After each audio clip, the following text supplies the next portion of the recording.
This meeting will come to order. Today we have a hearing titled Direct-to-Consumer Genetic Testing and the Consequences to the Public Health. The Chairman, Ranking Members, and Chairman Emeritus will be recognized for a 5-minute opening statement. Other members of the Subcommittee will be recognized for a 3-minute opening statement. I will begin. Genetic testing can affect how well some drugs work for you or whether they work at all. Learn if you have a propensity for obesity, cancers, diabetes, and more. These are some of the claims featured on the websites of 2 of the direct-to-consumer genetic testing companies we are examining in today's hearing. These companies and their competitors make enticing claims about what this promising new field of research can offer the American consumer. I'm sure that many people would want to know if they have a higher risk of being diagnosed with colon cancer or if their body is likely to react poorly to a drug that treats heart disease. With the decoding of the human genome, medical science opened up the possibility of detecting people's predisposition to disease, establishing a better understanding of family ancestry, and developing drugs that are designed to treat genetic conditions. Some companies are now marketing personalized genetic tests, claiming they have the ability to provide extensive information about their health with a simple swab of their cheek. These companies tell consumers that greater genetic testing can predict whether they are more likely to develop diseases such as breast cancer, diabetes, cystic fibrosis, celiac disease, and heart disease. The companies state that genetic tests also inform consumers how they are likely to react to prescription drugs taken to treat HIV or high blood pressure. But how accurate are these companies' analysis of direct-to-consumer genetic tests? By sending the consumer the results of genetic tests without counseling or medical advice may cause more harm than good for some consumers. How accurate is the health information? How do companies explain differences in their analysis? Is there sufficient government oversight of the practices of direct-to-consumer genetic testing manufacturers? Today we will seek answers to these as we examine direct-to-consumer genetic testing kits and their potential implications for public health. A 2008 article in the Journal of the American Medical Association entitled Risk and Benefits of Direct-to-Consumer Genetic Testing Remains Unclear claims that, and I quote, companies cannot demonstrate causation, and many of the markers being used by the testing companies have not been validated by other groups or by studies that the molecular mechanism by which these genes might lead to disease. End of quote. Yet this subcommittee has learned that some direct-to-consumer genetic testing companies are advising their customers that, based on genetic data, their body is likely to react favorably or unfavorably to certain medications. For example, we discovered internal company documents demonstrating that one company informed consumers, based on their genetic markers, that they are likely to have a low risk of side effects should they use a certain cancer drug, irinotecan, a drug commonly used to treat colorectal and other cancers. The document goes on to say that because of the low risk of a bad drug reaction to the drug, if a person is treated for cancer, the medical team may want to prescribe this cancer-fighting drug. Today's hearing continues previous inquiries within the Subcommittee on Oversight and Investigation of Genetic Testing Issues. In March 2009, Chairman Waxman and I joined Ranking Member Barton and Subcommittee Ranking Member Walden in a request to the Government Accountability Office to investigate concerns that genetic testing market appears to have expanded rapidly and consumer fraud in this area is on the rise. Our letter requested the GAO direct its Forensic Audit and Special Investigations Unit to perform proactive testing of the actual products currently marketed by several companies and of the advertising methods used to sell these products to consumers. I thank the Chairman and my colleagues for working together on this important bipartisan inquiry. During the course of our investigation, GAO found that some direct-to-consumer genetic testing companies providing misleading results from genetic testing kits. GAO concluded that risk predictions often conflicted with the donor's factual illnesses and family medical histories. For example, one of the donors in the GAO investigation had a pacemaker implanted 14 years ago to treat an irregular heartbeat. But his genetic test came back stating that he was at decreased risk for developing a heart condition. When GAO consulted with medical and genetic experts, they were told that the direct-to-consumer tests are not diagnostic. As a result, the medical predictions based on genetic test results defy actual medical histories. What is less clear is whether the companies are accurate in describing test results to their customers. Today, Mr. Gregory Coots, Managing Director, Forensic Audits and Special Investigation with the Government Accountability Office, will be informing the subcommittee of their findings. Mr. Coots' team conducted the investigation into 5 direct-to-consumer genetic testing companies. Joining Mr. Coots is Dr. Jeff Shuren, Director of the Center for Device and Radiological Health with the Food and Drug Administration. FDA represents the federal agency responsible for the regulation of these direct-to-consumer genetic tests. We will also be hearing from direct-to-consumer genetic testing companies. I look forward to hearing from these companies about the quality of the products and services they offer and the steps they take to protect the American consumer. Joining the manufacturers is Dr. James P. Evans, a professor and director of genetics and medicine at the University of North Carolina at Chapel Hill. Dr. Evans is an advisor to the U.S. Secretary of Health and Human Services on the subject of genetics, health, and society. Dr. Evans currently serves as the editor-in-chief of Genetics in Medicine, the official journal of the American College of Medical Genetics. I want to thank our witnesses for their cooperation in appearing before us today.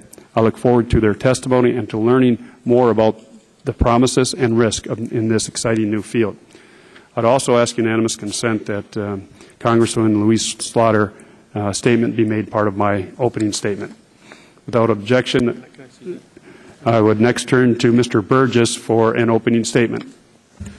I thank the Chairman, and I thank the Chairman and Chairman Waxman for convening this hearing. It is an important topic. The advancements in genomics, as we've heard in other subcommittees in the Committee on Energy and Commerce, have been startling.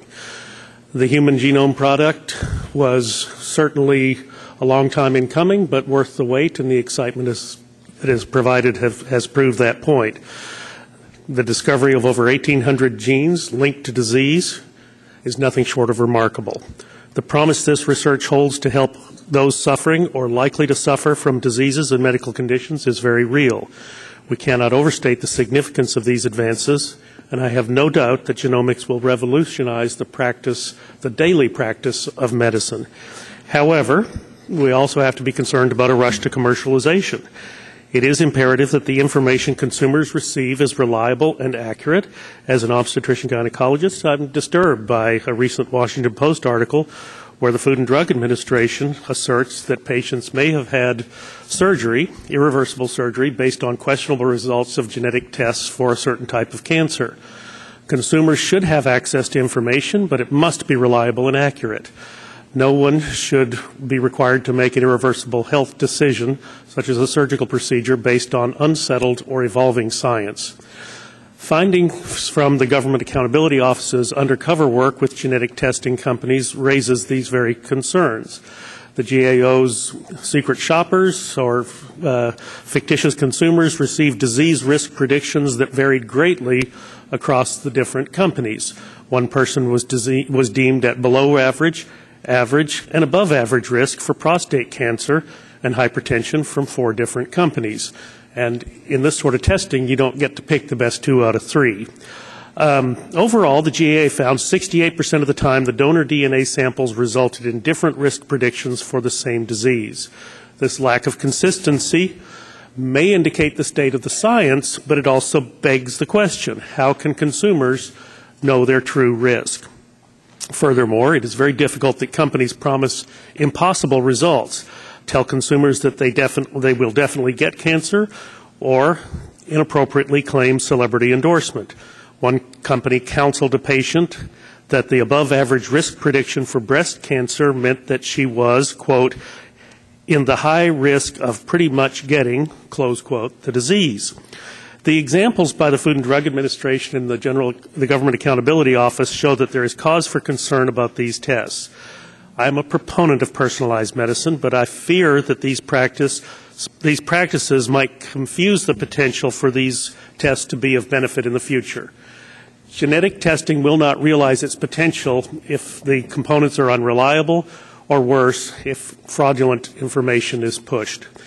Apparently, a director of research and development at Pathway Genomics agrees. In a March 17, 2010 email to her colleague regarding weight management genetic testing for contestants of the popular television show The Biggest Loser, she raises concerns about the ability to distinguish the real science from the hot topics that are generally not validated science or to meet any criteria for strength of genetic association.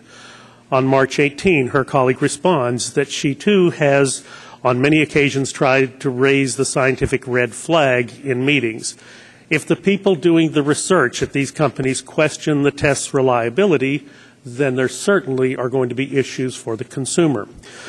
One might argue that greater Food and Drug Administration regulation of the results is needed, and I believe we must ask, are the kits themselves properly regulated?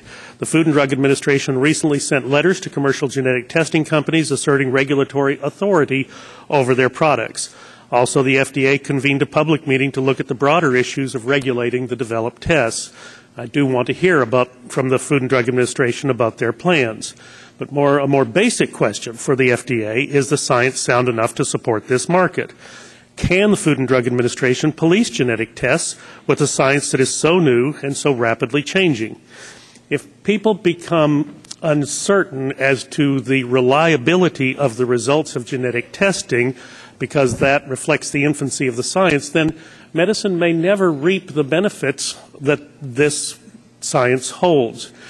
Finally, and to the Food and Drug Administration, the science may not be there yet, and I would stress the yet, but it will be, so you must be ready. Needed tests and cures should not be denied down the road because our federal agency, the Food and Drug Administration, has not yet figured out how to adapt to the science. Ponder this. How will the FDA regulate personalized pharmaceutical and biologic products? How do you do randomized clinical trials on personalized therapies, on therapies that are developed for a single patient? The future may not be here yet, but it is right over the horizon. Thank you, Mr. Chairman, for holding this hearing, and I will yield back the balance of my time. Thank you, Mr. Burgess. Mr. Waxman, Chairman Waxman, for an opening statement, please. Thank you very much, Chairman Stupak, for holding this oversight hearing. This is an important issue for us to examine. The direct-to-consumer genetic testing, the companies that are offering to do this recognize there's a heightened interest in the whole idea of unraveling the mysteries contained in people's own genome and how it might apply to their personal health. And there's been rapid progress in the scientific research on human genetics, which makes all of us very excited. But we need to look at some of the statements and claims that are being made to the average consumer when they look at the website of some of the leading direct-to-consumer genetic testing companies. Navigenics, one of the companies that we'll hear from today, promises on its website that its product offers, quote, a new look at a healthier future. And you can see on the screen their claims. 23andMe, another company testifying today, offers these enticements to the potential consumer of its genetic testing kits, quote, take charge of your health, live well at any age, end quote. Let your DNA help you plan for the important things in life. Pathway Genomics, the third company testifying today, advises on its website that, quote, knowing how your genes may affect your response to certain drugs may improve the quality of your life, end quote. And Decode Me, a fourth company whose genetic testing kit GAO reviewed, states on its website that, quote, your genes are a roadmap to better health, end quote. The problem with these marketing practices is that it is not clear today whether the exciting scientific developments in human genetics research actually transfer into ways to improve and individualize medical care. The science informs us that there is no widespread accepted consensus linking genetic markers to many specific illnesses. While understanding human DNA may someday help us cure hundreds of serious illnesses, companies need to be careful that they are not overstating what they have to offer the public. And if a company is making a claim regarding the consumer's use of its products and that person's health, then the company should be subject to compliance with all applicable public health laws and regulations. Two agencies of the government share jurisdiction over direct-to-consumer genetic tests. Under the Clinical Laboratory Improvement Act, CLIA, the Centers for Medicare and Medicaid Services, CMS, regulates the laboratories that conduct the testing, but not the health claims made by genetic testing manufacturers. The U.S. Food and Drug Administration, FDA, has jurisdiction over diagnostic tests, which are intended for use in the collection, preparation, and examination of specimens taken from the human body and are considered medical devices. The three companies testifying today have previously claimed that their products are not medical devices and thus do not require approval from FDA before they can be sold to consumers. In May of this year, Walgreens and Pathway Genomics announced a partnership to sell direct-to-consumer genetic testing kits to consumers over the counter. In response to this announcement, FDA sent a letter to Pathway Genomics stating that these products fell under the oversight of FDA and that the genetic testing kits had not been approved by the FDA. Shortly thereafter, FDA sent letters to 23andMe, Navagenetics, Health Compass, and Decode Genetics, stating their products were medical devices but had not been submitted for pre-market review. This week, FDA approached 14 other companies on these issues, and FDA is here today to discuss their actions. I applaud FDA's efforts to protect the American consumer. I hope we'll hear from the genetic testing companies today that they will cooperate with FDA's enforcement efforts. Our committee has also conducted its own investigation, reviewing over 450,000 documents. We've uncovered questionable marketing claims, serious quality control and privacy concerns, and question about the accuracy of information provided to consumers. Last year, members of our committee asked the GAO to evaluate these issues, and GAO is going to report to us today. Three of the companies the GAO tested have come here to discuss their work, provide their insights into what the committee and GAO found. I thank them for their cooperation. Additionally, Dr. James Evans, a practicing physician and expert in medical genetics, will give us the clinician's perspective on the value of the company's analysis and the questions they raise. Thank you, Mr. Chairman. We need to ensure the public is protected against exaggerated claims, abusive marketing, and practices that threaten individual health and safety. Thank you, Chairman Waxman. I had asked before Mr. Burgess' opening statement that Congresswoman Slaughter from 28th District of New York, that her statement be made part of my opening statement without objection. That will be the case. Next, we'll go to Mr. Griffiths for opening statement. Please, 3 minutes.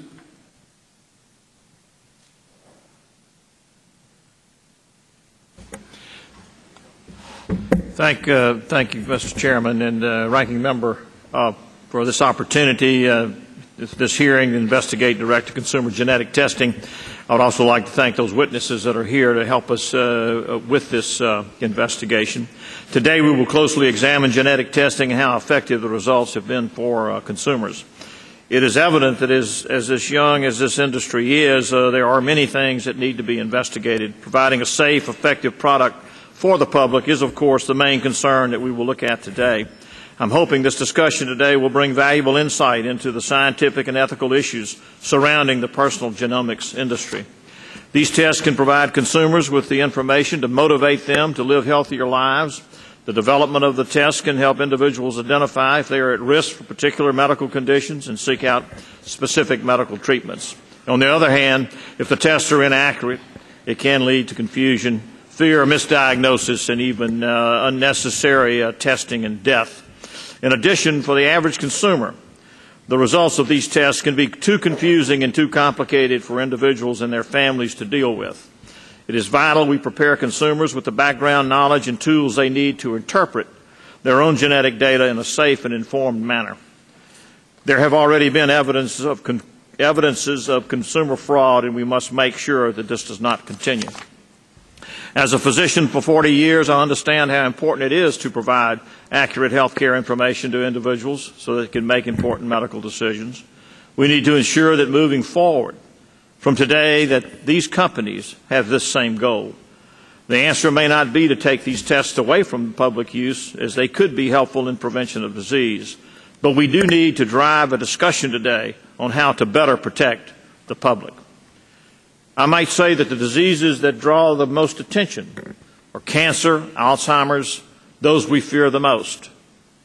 If I were to stand up and pull a snake out of my pocket right now and throw it into this audience, very few of you would decide whether it was poisonous or not. Everybody would be headed for the door.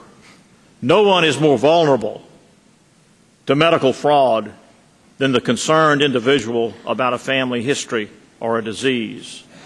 No one is more sensitive to the mysteries of their bodies and genetic testing, and so the marketing of this particular aspect of medicine is fraught, a minefield of fraud and abuse pushed by the profit motive, which we admire, but we do know in medicine it can be a problem. So with that, I appreciate very much, Mr. Chairman. Thank you.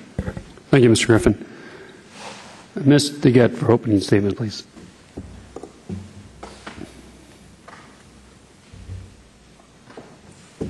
Thank you very much, Mr. Chairman. I want to thank you for holding this hearing on a very important and cutting-edge issue. Ever since the Human Genome Project was completed in 2003, invigorated scientific interest in genetic analysis and testing has led to complex breakthroughs, and now to a process so streamlined it can be marketed directly to the individual consumer.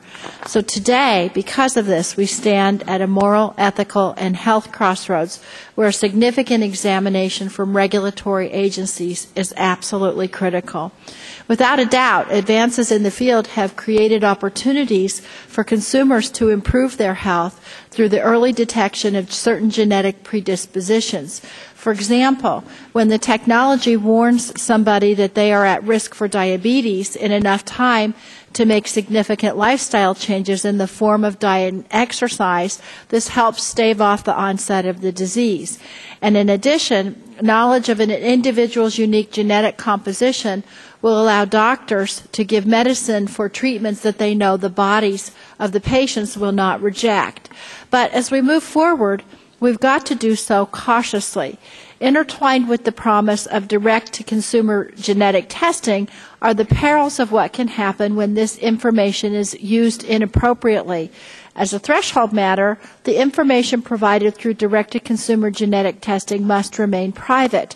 When President Bush signed GINA, the Genetic Information Non-Discrimination Act, in 2008, and this committee worked for many years on that legislation, it was an important step towards ensuring a person's genetic composition would not subject them to maltreatment at the hands of insurance agencies and employers.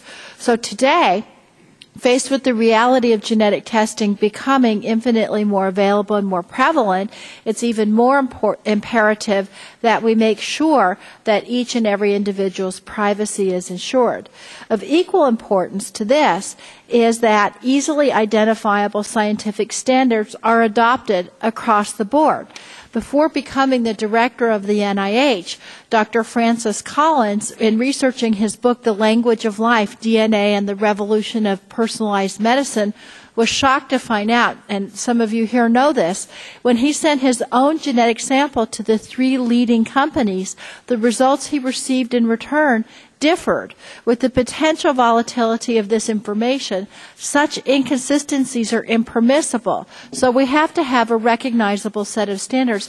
You know, Dr. Collins, what he did when he got these 3 results that differed so much, he just went back in and just tested his own genome because he can do that. The average consumer cannot conduct independent verification tests. And in addition, they need some help from their doctors to figure out exactly what these test results mean, what the emotional and physical burden will be.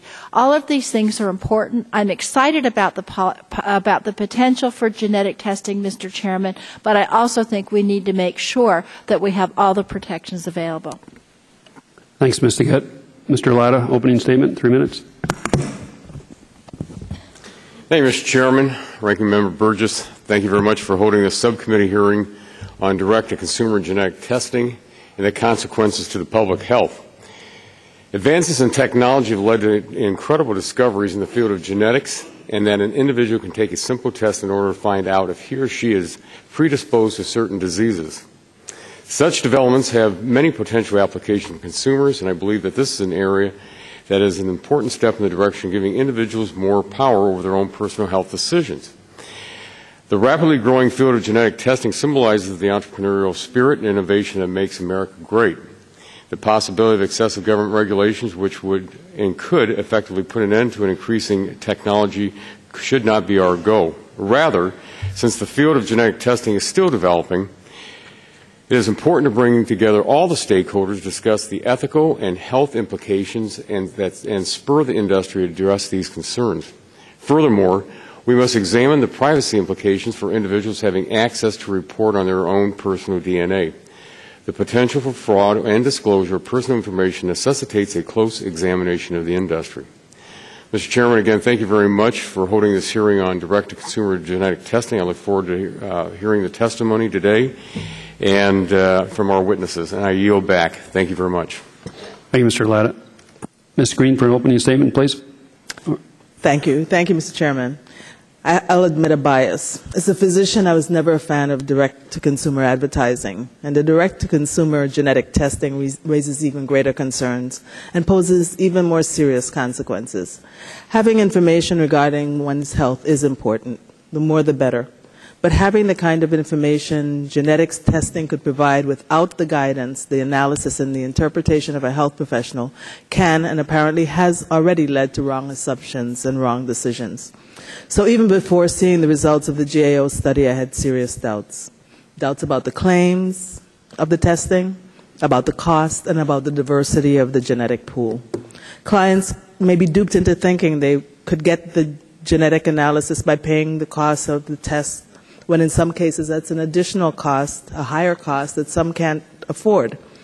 The gross underrepresentation of African Americans and other minorities in clinical trials has to impact the kind of information we could receive from the kind of genetic testing generally offered.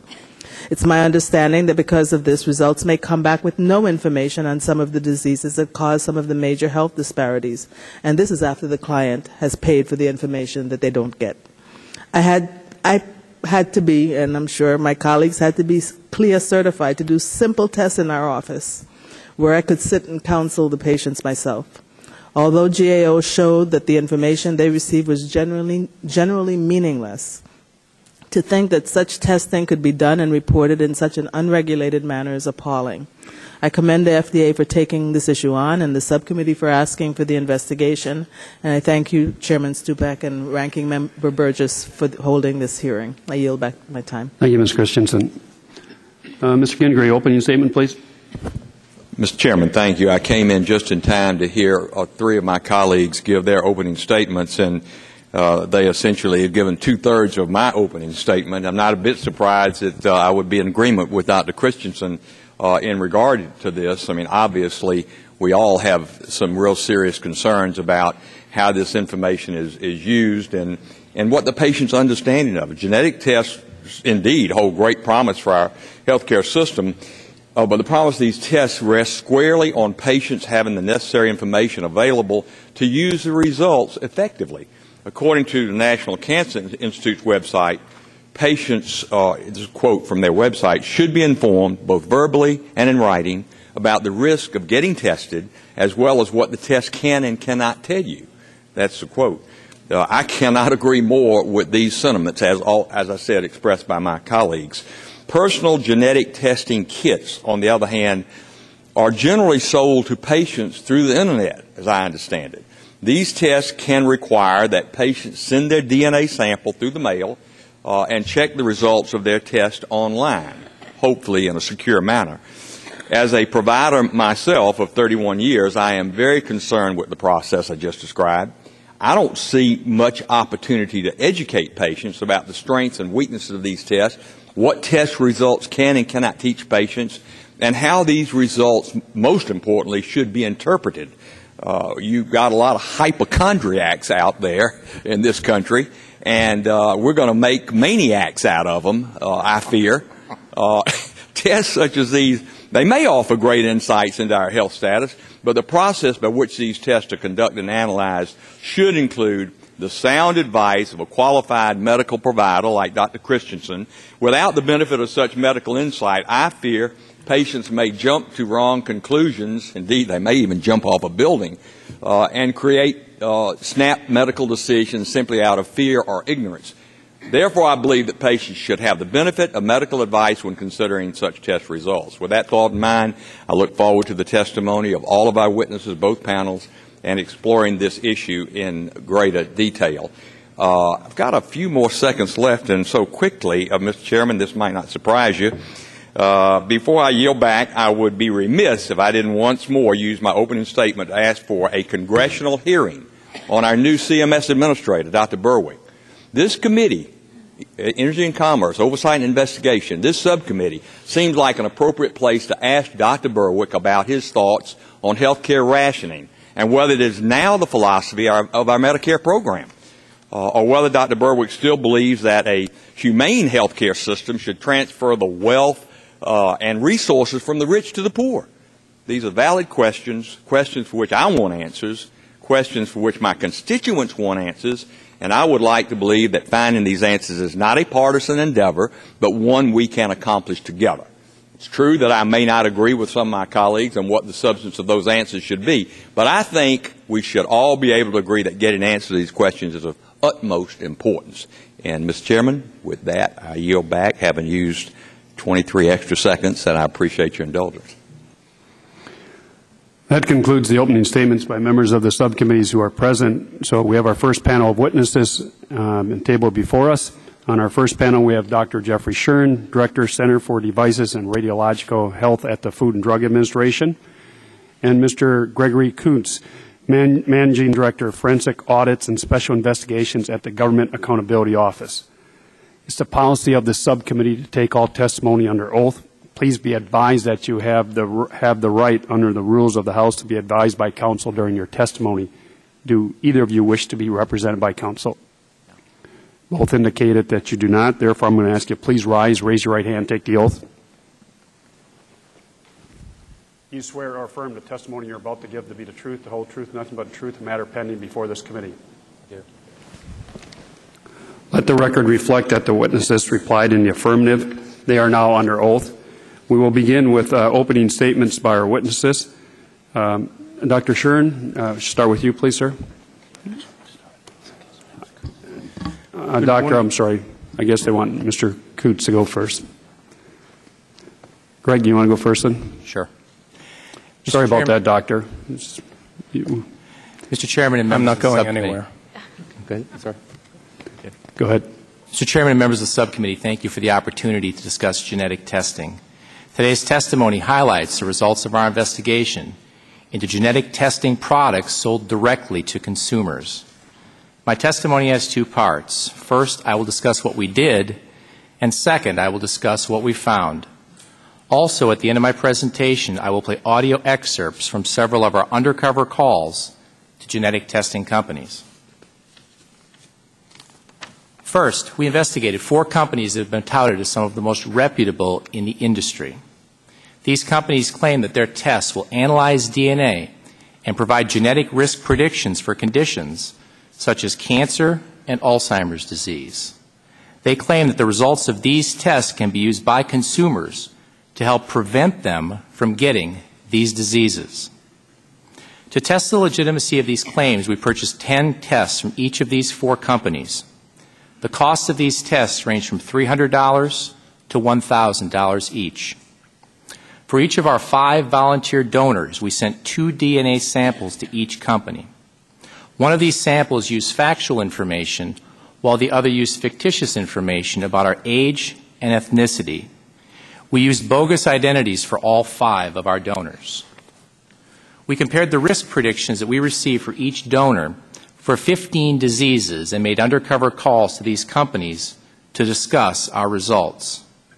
We consulted with several recognized experts in the field of genetics during all phases of this investigation. We also conducted interviews with each of the 4 companies. Separate from these 40 tests, we made undercover calls to 15 companies, including these 4, and ask them about their test reliability, privacy policies, and their sales of nutritional supplements.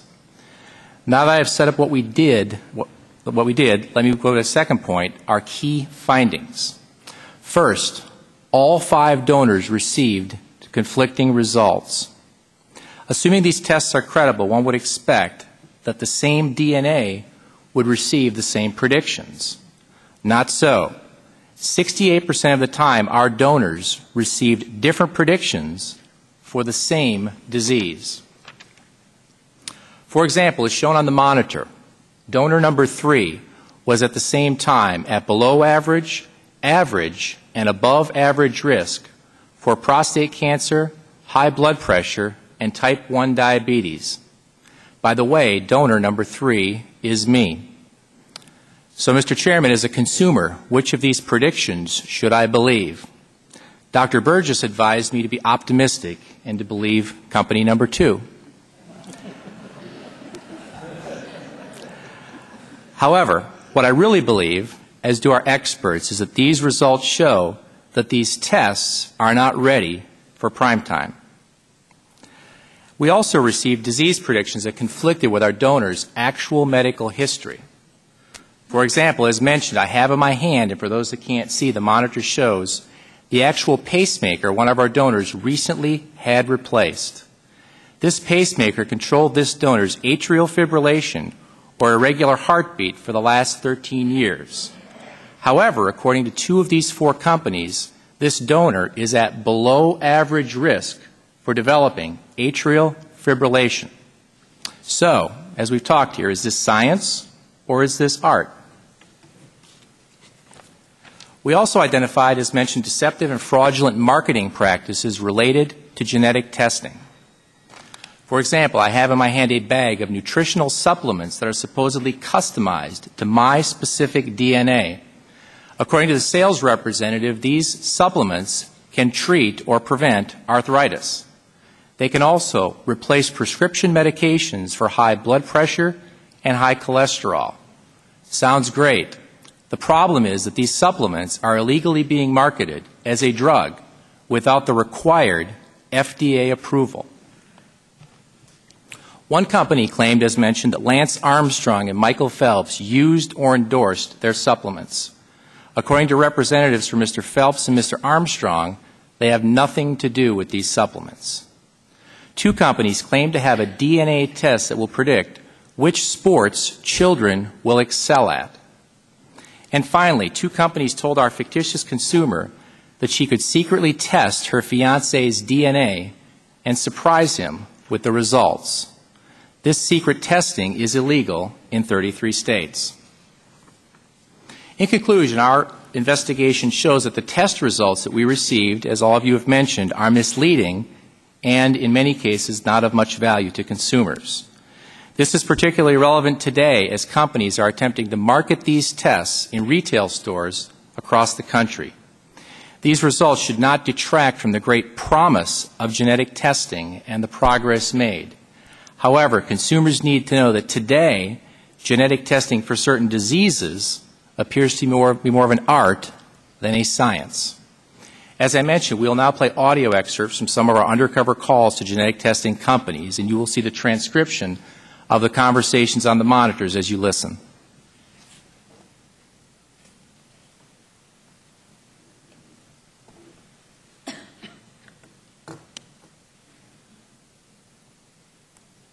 So if I'm high risk, does that mean I'll definitely get breast cancer? You would be in the high risk of, pretty much getting it. So.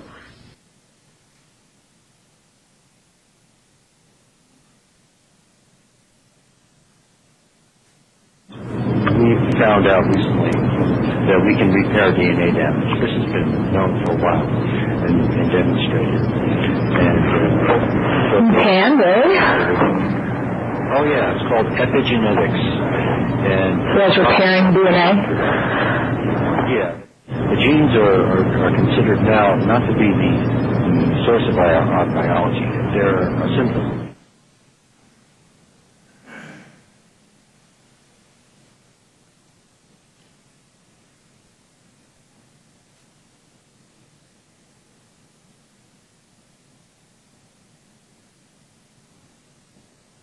I thought it'd be an awesome gift to give my fiance his DNA tested with mine. Oh yeah, but that would be great. And I was planning on having him and submitting it for him and surprising him. Is that okay? You could surprise him and let him know that it's ancestry test, and then surprise him with the health information too, or I don't know. Okay, so as long as I can get the vial of saliva somehow, I can send it in and you can test it for me? Absolutely.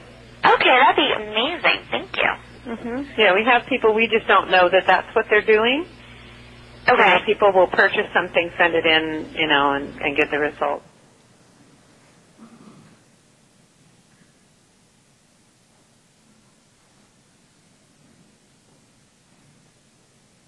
Lance Armstrong, meeting with him at the end of February. He is, when he went to our website and he had a chance to talk, of course, his doctors, his people, talk with our people, and they say it's the most amazing thing they ever seen.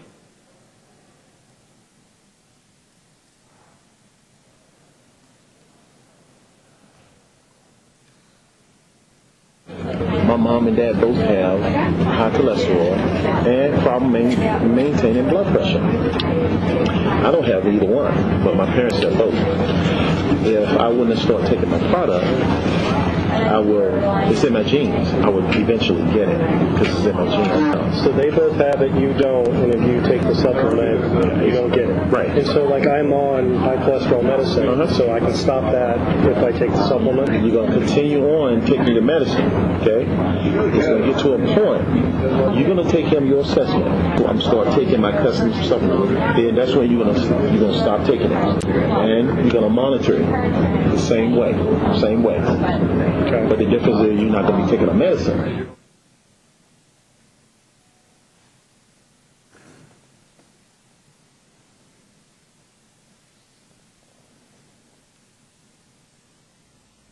Mr. Chairman, that ends my statement. I look forward to your questions. Thanks, Mr. Coons. Dr. Shern, your testimony, please. Well, good morning, and I am pleased to explain FDA's recent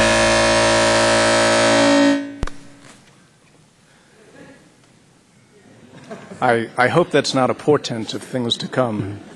But I'm happy to explain our recent activities related to direct-to-consumer genetic tests, also called DTC, or direct access genetic tests. Scientific advances resulting from the Human Genome Project have created opportunities to better identify people at risk for particular medical conditions and to target medical treatments based on the chances that a patient will respond to a treatment or experience an adverse event based on their genetic profile. FDA supports the promise and development of innovative genetic tests. However, the field of personalized medicine will not make good on that promise if the in vitro diagnostic tests doctors and patients rely on are inaccurate or if only a tenuous link between what the test measures and its clinical significance. Failure to validate the accuracy, reliability, and clinical implications of a test can result in patient harm from misdiagnosis, failure to treat, delay or inappropriate treatment, or avoidable adverse events. Those risks can be increased when the test is marketed directly to consumers without medical advice or genetic counseling.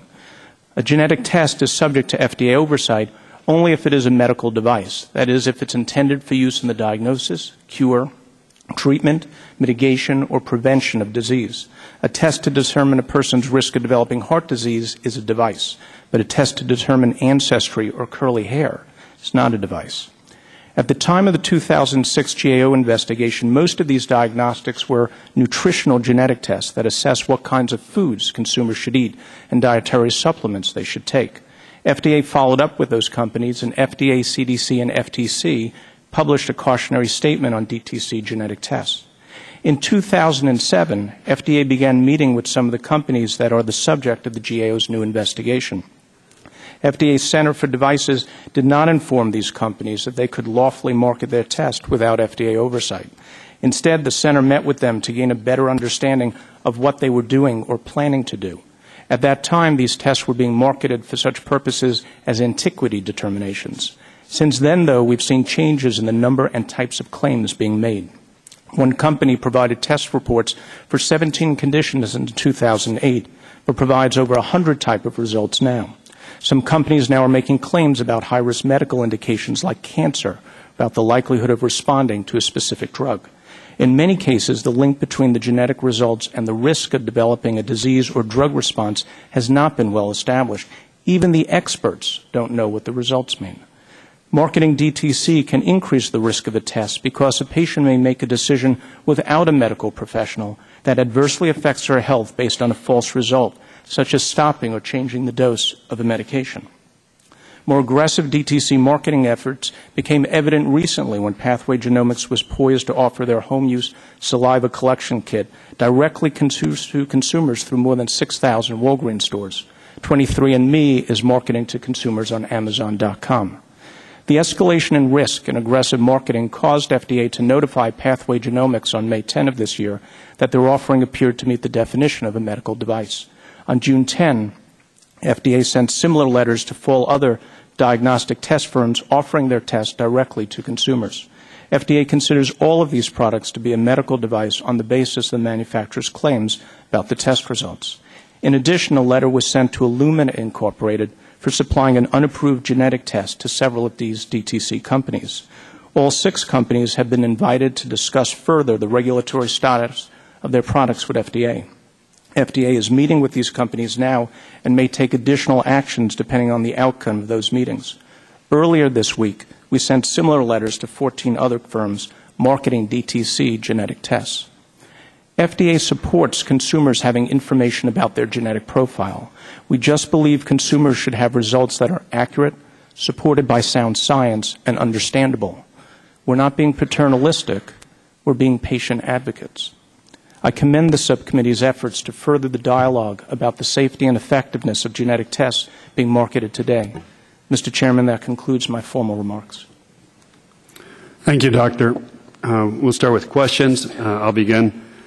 Mr. Coots, so cotton swabs. So how do I go about it? If I go online, what do? I have to get a kit, and what does that cost me? How do I go about doing it? Well, the first step is you need a credit card to pay for it. Well, that's always number one. That's usually the first step. And then when you get the actual kit, and what does that cost, that actual kit? The 4 we bought were anywhere from about $300 to $1,000 each. And that was for the kit? For the kit. Okay. And there were no other products. These 4 companies were not marketing supplements with theirs, so that was something very different than what we've seen before. Okay.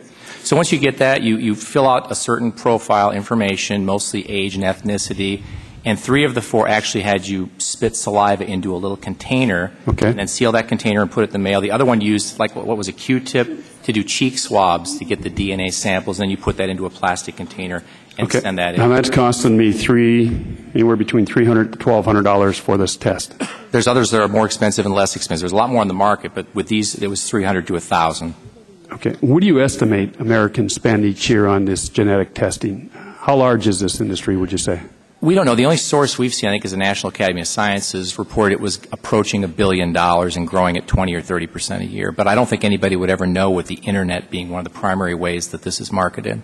Okay, so if it's estimated $1 billion a year and it's growing at 20 to 30% per year, but yet on your report, so you showed one of the first charts you showed, 68% of these findings were wrong, correct?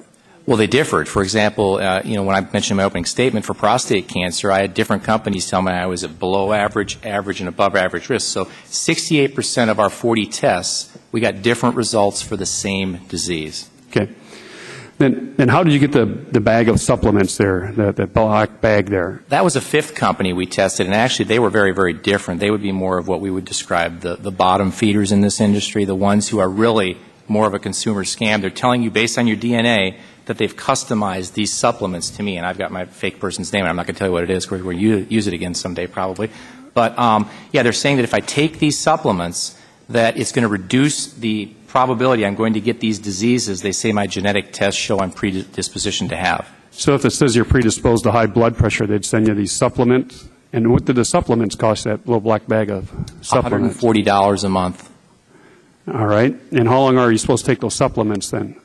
Forever, I assume. I don't think it said you stop at any point. So when you give them your credit card and it's $140 a month and they send you a new bag, I think you take 20 of these a day. is what we were told. Do you know what they are? What the pills in that bag? There's not ingredients. It says it's got a number of different plant and herbal and a bunch of things in it, but I don't know if I think we've got maybe the detailed components. We could provide them for the record if you're interested in that. Okay, so you really don't know what you're taking? No, we don't really know what we're taking. And it's $140 a month? Correct. Okay. Dr. Shern, in 2009, you testified that the FDA sent letters to a variety of companies regarding the direct-to-consumer genetic testing and medical devices. And then again, this year you did the same thing. You sent additional letters to companies informing them they had to go through the medical device pre-market approval process. So the FDA regards these direct-to-consumer genetic testing then as medical devices? Yes, we view these tests by these companies as medical devices. Would the company then selling me back this black bag of supplements every month for $140, would they have to get FDA permission to do that? If they're making a claim that that would lower my high blood pressure, but if it's going to lower cholesterol, then they're making a drug claim, and the answer is yes, they're selling an unapproved drug. So if I do my genetic testing and it shows I'm predisposed to high blood pressure, let's say, and I sign up for this bag of supplement, as Mr. Kuntz has there, then they would have to be registered with the FDA to send me that because they're sending me medication, if you will, to lower my blood pressure. Is that correct? They're sending medication to treat high blood pressure. They're going to need to get that product approved by the FDA. Okay, so the product has to be approved. They would have to have a license, would they not? By the DEA, Drug Enforcement Administration, yourself, be licensed to do this? They would have to, if they're now making a drug and selling it, then they're going to have to register with us, and there's a whole bunch of other requirements. They have to meet good manufacturing practices, reporting requirements, and it sounds like this company hasn't done any of that. Mr. Kuntz or Dr. Shern, has any state certified these genetic testing kits to be sold in their states? Do you need a state certification to sell these? I think there are some states, as we understand, I don't have the details, that do regulate or limit the ability to sell these directly to consumers. I don't know which ones, but we did see some of that in our research. But all you do is go on the Internet, right? Yes, so no one's going to know. Okay. Yeah, and the state of New York, for example, prohibits direct-to-consumer marketing. They also, in order to use a test on a sample from New York, they will have to approve that test before you can use it in that state. Okay. Well, my time's expired. Maybe we'll go in there round of questions. Very interesting. Thank you both. Mr. Burgess for questions. Thank you, Chairman. Dr. Shern, FDA sent a letter to Pathway Genomics June 11, 2009, stating that its health kit, a home DNA test, was a device and did not have FDA approval or clearance. And it appears that FDA has been corresponding with them for over a year. But has any action occurred as a consequence of this? No action has occurred until recently when we did send the other letter to say we think it's device, come in and talk. Otherwise, we are serious about taking action. If there's any issue here with the FDA, quite frankly, and I'll say this, it's why didn't we act sooner? That was going to be my next question. And we should have acted sooner. So do you have any idea how many of these tests have been sold in the year's time, 13 months' time it's taken to get to this point? So we should have acted before this time now. And I think the recent actions just put, if you will, lit a stronger fire under the agency when we saw Pathway Genomics now entering into an agreement with Walgreens to sell their collection kit through those pharmacy stores. So Walgreens was the catalyst? Combination of things. We started to see these companies market for higher risk claims, marketing more claims, and we thought at this point it's time to take action. We also were trying to sift through if these companies were making tests that might fall under our enforcement discretion policy for laboratory developed tests, and we do not believe that these companies are making laboratory developed tests. How many of these companies with whom have you been communicating? We've got the letter from Pathways. Are all of the ones on Mr. Kurtz's list companies with which you've communicated in the past year? No. 7 of the companies we've been communicating with either in the past year or just recently we sent letters to. 3 we have not. We will follow up on the information that was given us to GAO. We have also shared this information with the Federal Trade Commission as well. What, look over the horizon for just a minute. What do you see as What are the next steps as far as the regulatory process? What's going to happen as a consequence of the chairman calling this hearing today? So what we will be doing with these companies, we're giving them an opportunity to come in and tell us what is it you want to do. If these companies are going to go out and market tests that are not for device claims, they're not making medical claims, that's one thing. If they're going to go out and make medical claims, then we're going to talk about what you need to do in order to sell that test lawfully on the market. I'll just ask the question again. Do you have any idea how many of these kits were sold in the year between the letter that was sent to Pathways in June of 2009 and the present time? No, we do not. What, and presumably it's not just Pathways, of course, it's the other companies as well. So whatever it is, you probably conservatively multiply it by 3 or 4 to get to the total number. That's correct. I believe 23andMe, and they may be able to answer this, put some information out that they had about 50,000 customers of their test. I believe that's a number we heard. But that's total. That's not just in the last year. That's correct. Mr. Kurtz, do you have any idea over the year that we've kind of been aware that there might have sort of be a problem here and now getting really serious about it? Do we have any idea of how many kits have been sold and how many dollars have been spent on this?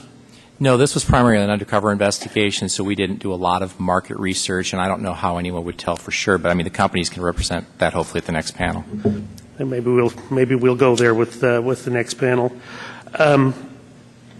Dr. Shern, have any of the companies ever been denied marketing devices requiring approval? They haven't come to us to have their devices marketed. So it's not even been on the radar screen?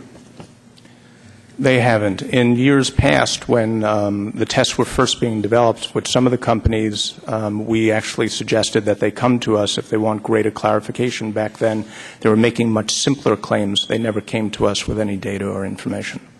And Mr. Kurtz, do you feel it would be important to associate? You've got 4 companies that were blinded up on the slide. Do you think it would be important for this committee to know to unblind those so that we know which companies provided which results? Of the 4? Yes. If you'd like, yes. Maybe that information could be made available to the committee.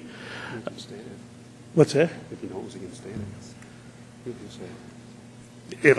I'm advised if you know, you may state it. All right. Well, of the 4 companies, and they're described as number 1, 2, 3, 4 in our report. Number 1 is 23andMe, 2 is Decode Genetics, 3 is Pathway Genomics, and 4 is Navigenics. And again, I'd assert that you can look at that the glass is half full, so I would definitely take the best results that you got of the 4. I slept better last night. I knew you would. Thank you. I did that for your benefit.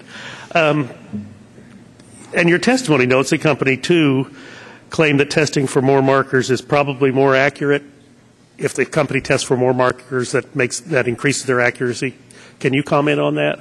Yeah, when we did visit with the companies. They don't know exactly what we did at the time, but they did each claim that they weren't surprised that we got different results and that the differences were attributable to the number and type of markers that they looked at. And so that was what several of them claimed, that they were more reliable than the other ones, but they all were not surprised from what I understand from the interviews. Okay. Are we going to get to go a second round? Thank you.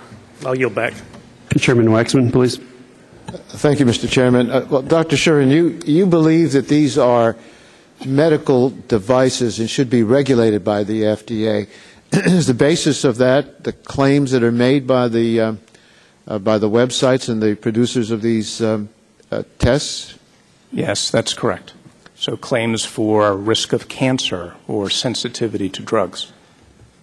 Okay. Now, what do they have to do to stay in business if they're considered medical devices? Well, we hear from them the particular claims they in fact want to make, and for some of these they're going to have to come to us and submit pre-market data. What we have done with companies in the past who may be marketing at a test already, who need to get FDA clearance of approval, we may allow them, if they're ready to come in the door with a submission, and they've got the data, and there isn't a risk to patient safety, we may allow them to continue to market for a short period of time to allow us to look at that data and make a determination. But if they're not prepared to do that, or there's concerns about patient safety, then we would have them no longer market that test. I assume that the science is not advanced to the point where they can say, you are going to get this disease, or you are not going to get this disease. They're looking at the trend, the likelihood.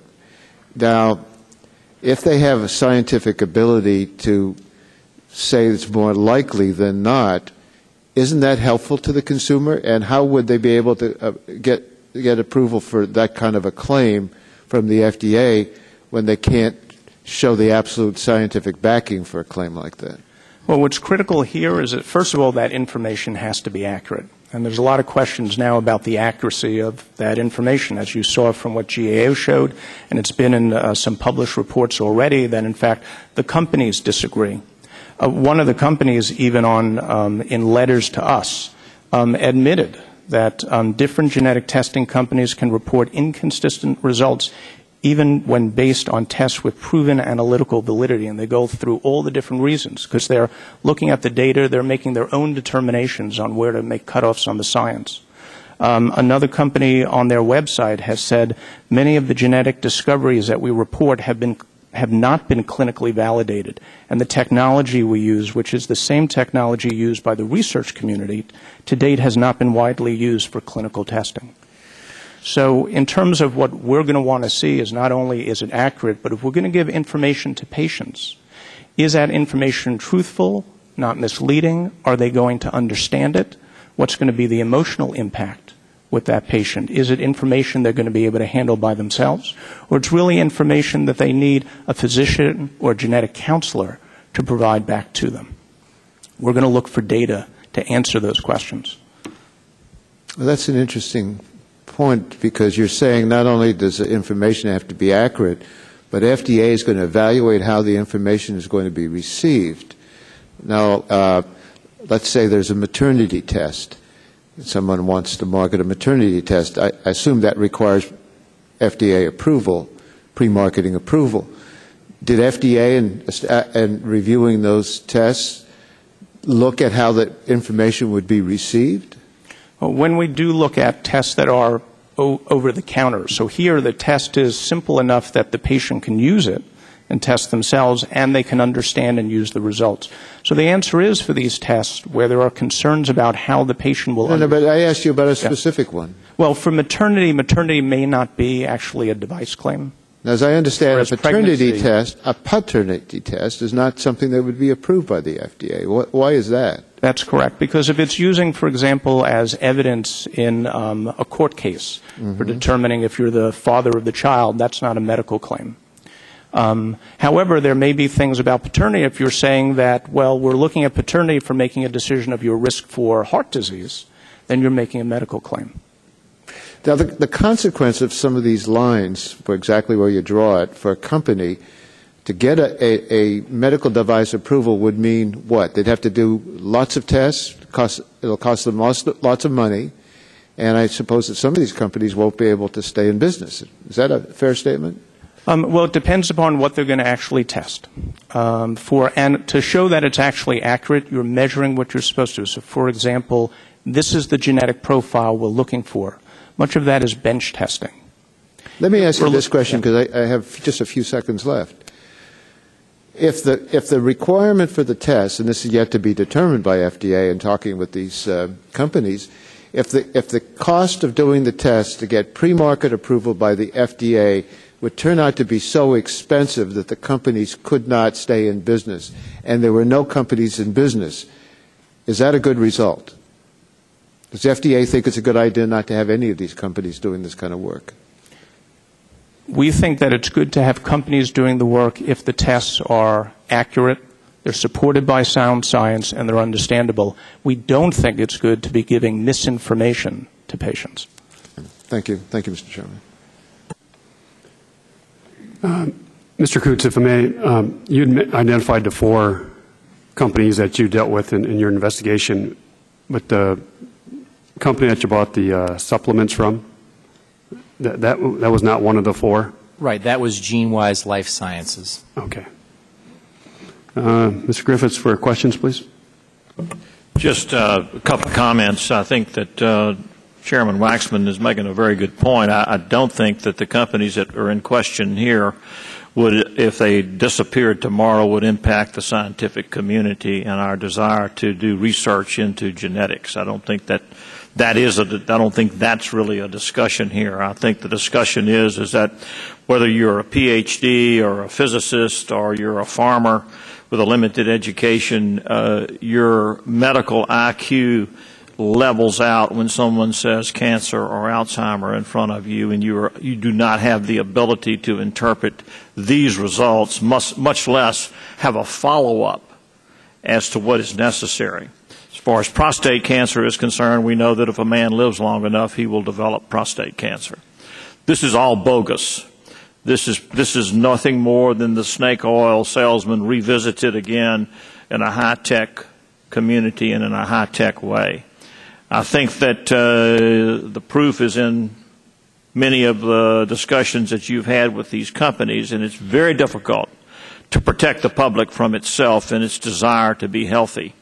So I think this committee is doing something that I think is very, very important, that we do impose significant, strenuous regulations on these laboratories and what they are doing and what they say they're doing. It reminds me of the story that they used to tell about the snake oil salesman. He had two medicines. One was high papillorum and one was low papahyrum. High papillorum was taken from the bark of the tree from the limb down, and low papahyrum was taken from the bark of the tree from the root up. And they were both good, but they were different. And I think what we're seeing here is the high papillorum, low papahyrum story with a large check attached to it on a credit card or what have you. The other thing is that this is nothing more than a lead-in to a marketing effort. Anyone that takes the time to find out whether they've got Alzheimer's is already concerned about it. They go on the marketing list for medications, vitamins, etc., and they begin to get bombarded with mail. They probably say, well, how did anyone know I was interested in Alzheimer's? Their lists are being sold. Breast cancer is the same way. Most malignancies are the same way. So I think we're on to something here as far as what we really need to do for the public. I yield back the balance of my time. Yes. I thank the gentleman for yielding. I do just want to point out that this science has evolved so rapidly in just a few short years that I've been here on this committee.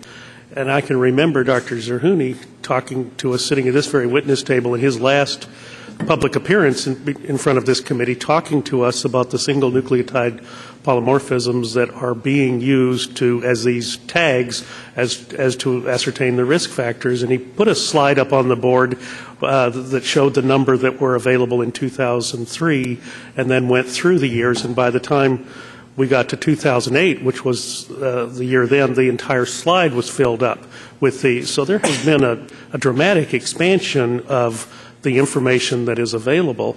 A field trip that I took to the National Institute of Health in 2003, I went to a room where they were doing the testing for the genetic tag for type 1 or type 2 diabetes. Now I don't remember which it was. It was an enormous room full of people at the bench testing. They were linked in on the internet to at least two other labs located other places in the world that I was told were equally as large, where people were working away around the clock at doing this sequencing. Last spring, I went to the NIH, and I saw a machine that was the size of 2 file cabinets, and it was doing the same work of 3 large labs from just a few years ago and doing it much faster, and I suspect with at least as great or if not greater accuracy. So, Dr. Shuren, this knowledge is going to evolve at a very rapid pace. And I would just restate the question that I stated in my opening statement. Are you ready? Is the FDA ready for what is going to be delivered to it by, the NIH and private companies and researchers across the country?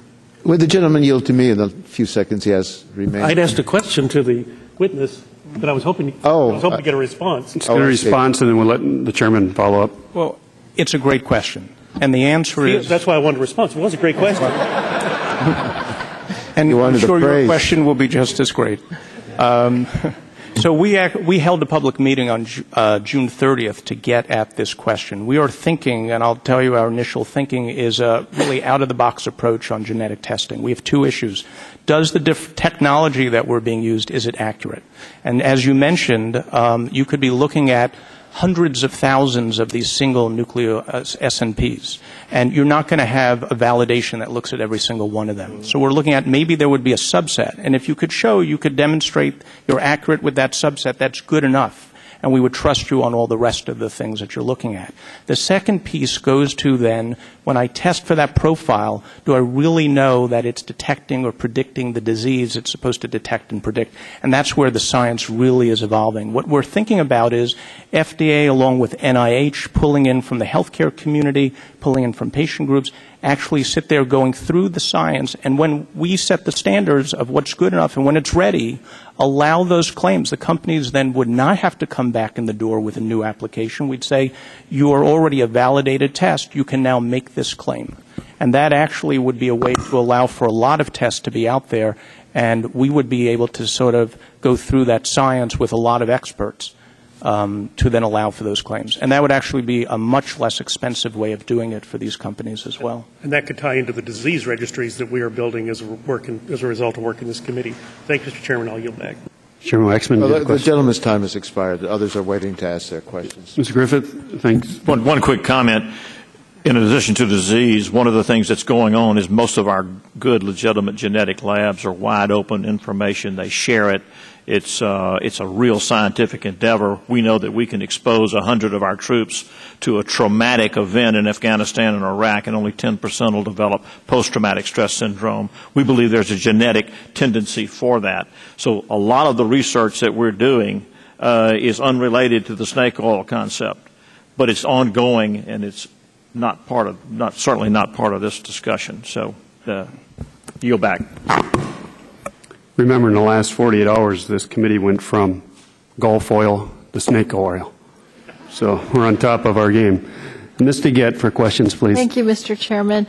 I'd like to follow up on the points that Mr. Burgess was just making, because I'm interested to know, Dr. Shuren, if in fact, in your written testimony, you say the FDA has cleared a number of genetic tests since 2003, and I'm wondering if in your opinion, we have the technology to be able to determine that these mail order type of tests can be accurate and can be approved.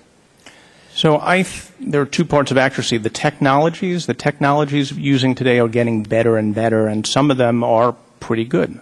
But in terms of what the results mean, for many of the claims being made by these companies, the science is not yet sufficiently evolved. So you can test you can do the technology, you can do the test, but it's the interpretation of the test. That's right. The technology is moving faster than the science behind the interpretation. And so given that, do you think that it's likely under the process you've described that the FDA will be able to approve some of these mail order testing?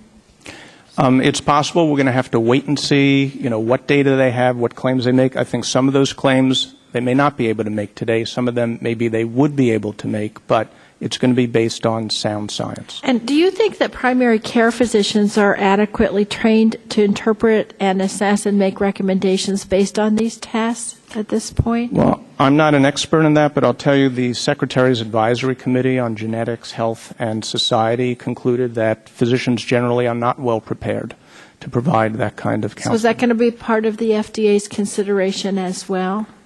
Yes. Okay. And I wanted to ask you, Mr. Kutz, because obviously your testimony was compelling, but the audio clips were even more compelling of what people were being told by these companies. One thing that struck me was how little regard was shown in that audio clip for patient privacy. The woman says, "I want to have my, I guess as a wedding gift or something, I want to have my fiancé tested," and the company said, "Well, that's a super good idea, and we've done that with others." I know that both of the companies that did that have specific policies prohibiting the sharing of genetic information with a third party. Were you aware of that? Yes, we knew that they had policies contrary to that. That was we were testing to see if they would actually say, no, we don't encourage that, or we're not going to do that if we know about it. And they just, do you think it was a problem with the employee on the phone not knowing what the company policy was, and that training within that company could help that? We didn't talk specifically to anyone about that, so I don't know, but Okay. I believe the two companies will probably be on the next panel. Yeah, and what were those companies? Let me get it for you.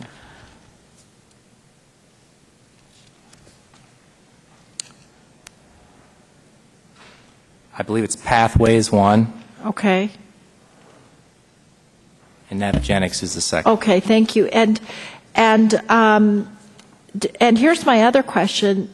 I'm wondering if you know if these companies went out of business, or any of these companies went out of business that held this genetic data, is there some kind of a system right now for what would happen to that data if the companies went out of business? I don't know that. Dr. Shern, is that part of what the FDA is considering when it decides whether to approve these tests? It's not an area that we have jurisdiction over for the most part. If we're dealing with labs, then CLIA does have certain protections in place. Covered entities under HIPAA do, but you may be dealing with companies that fall outside of that scope, and that could be a problem. Okay. I'm going to yield my remaining minute to the chairman, who has another question. Well, you're very kind. Thank you. I guess the question that I just want to raise, and we'll have the witnesses on the second panel that could be helpful in answering this question, but do these companies have researchers that are adding to the information that will help us have these breakthroughs for learning more about propensity to disease and how to make medicine more personal? Do they have researchers? Are they adding to the scientific knowledge? Or are they, as the gentleman from Alabama seems to suggest, charlatans, and if they're all closed down, then so be it, that they don't really serve a useful purpose? I don't think that the public ought to be misled. I don't want people to be abused. And so I think there ought to be some scientific standards, but I think we have to look at what the consequences will be if they have to go through a process at FDA that may be so expensive that they can't survive it, and what the loss will be. So I just want to raise that question more for the second panel, unless either of you have an idea, an answer to it, but otherwise I think it would go to the second. I could answer it a certain way. Certainly. I don't believe these four companies are involved with fraud. I don't believe this is fraud necessarily, because I think they believe what they're doing. I don't think they believe they're intentionally deceiving anyone, whereas I believe this is fraud. So I just want to make that distinction. I didn't necessarily answer your question directly, but there is a difference between companies that believe they're doing something good and right versus ones that know they're deceiving consumers. That product, if sold without a claim, correct, can be sold without any FDA review. Yes, and it is being. I mean, there's so lots the question of is a claim by one of these direct-to-consumer advisories make that something for which FDA would be required to review it? And I have a serious question about that. But again, these lines that we're drawing, so the product that you're worried about that could be fraudulent could be sold freely, but the people that make the claim, if they just couched it another way, may avoid any regulation. Right. Thank you. Well, and I would add, in terms of the researchers, from the information we know, they're not doing their own research on the genetic profiles, but they're interpreting the studies that have been performed by others. I would raise regarding companies going out of business, there's another side to this. The failure of FDA to regulate for many of these tests has created a disincentive for traditional manufacturers to get more involved in this area, and I think that stifles innovation as well. We need to consider it. Smart regulation can enable innovation. Ms. Christensen, questions, please. Thank you, Mr. Chairman. Mr. Coots, you said in your testimony that many of the studies on which the genetic testing companies base their risk predictions include only data for people of European ancestry. I understand that GAO sent DNA samples with altered ethnicity information to 4 genetic testing companies. Can you explain how exactly that worked? What altered ethnicities were submitted in your investigation? And did the genetic analyses you received differ based on what you told the companies about ethnicity? Yeah, that is another interesting angle to this, and I'll just use myself since I was one of the donors. In one of my cases, case number one for me, I was a 48-year-old Caucasian, etc. In the other case, I was a 69-year-old African-American man. And so with respect to that, the results I got back in two of the cases were identical, but there was like a footnote saying, but these results really don't mean anything because you're comparing your African-American to people of Eastern European descent, etc. The other two, the results were different. And so they were apparently comparing me as an African-American against other African-American men, or perhaps just African-Americans, I'm not sure. And those were different, and there were a lot less of them. In other words, certain diseases they weren't able to compare. So it was a combination of, I think, misleading. They all disclosed something about it, but at the end of the day, we got different results for two and the same results for two. We asked for refunds, and two of the four gave us refunds because we felt we had been ripped off on that as a minority. Okay. Well, that kind of responded to my other question. Which companies gave the refund and which ones didn't? The refunds were Decode and 23andMe, and Pathway and Navigenics did not give us refunds. Well, do you feel that, do the companies say up front that, do they let the customer know up front? You do have to put your ethnicity on. All of them, I believe, asked for age and ethnicity. Some asked for additional medical information on your history. And do the companies say up front, well, we don't have a lot of data for minorities because our data pool really comes from people of European ancestry? Is that information provided up front? It's disclosed, I believe, but not necessarily in a prominent way. So in the case of minority customers, do you feel that the marketing is misleading and deceptive, or? Yes, I believe that there should be much more prominent disclosure. If someone says they're African American or Asian, which were our two scenarios, they should be told very clearly before they take your credit card information that you're not going to get the same results as if you're Caucasian.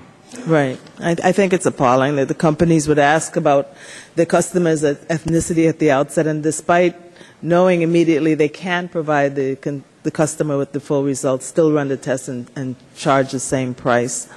Let me ask Dr. Shuren a question also.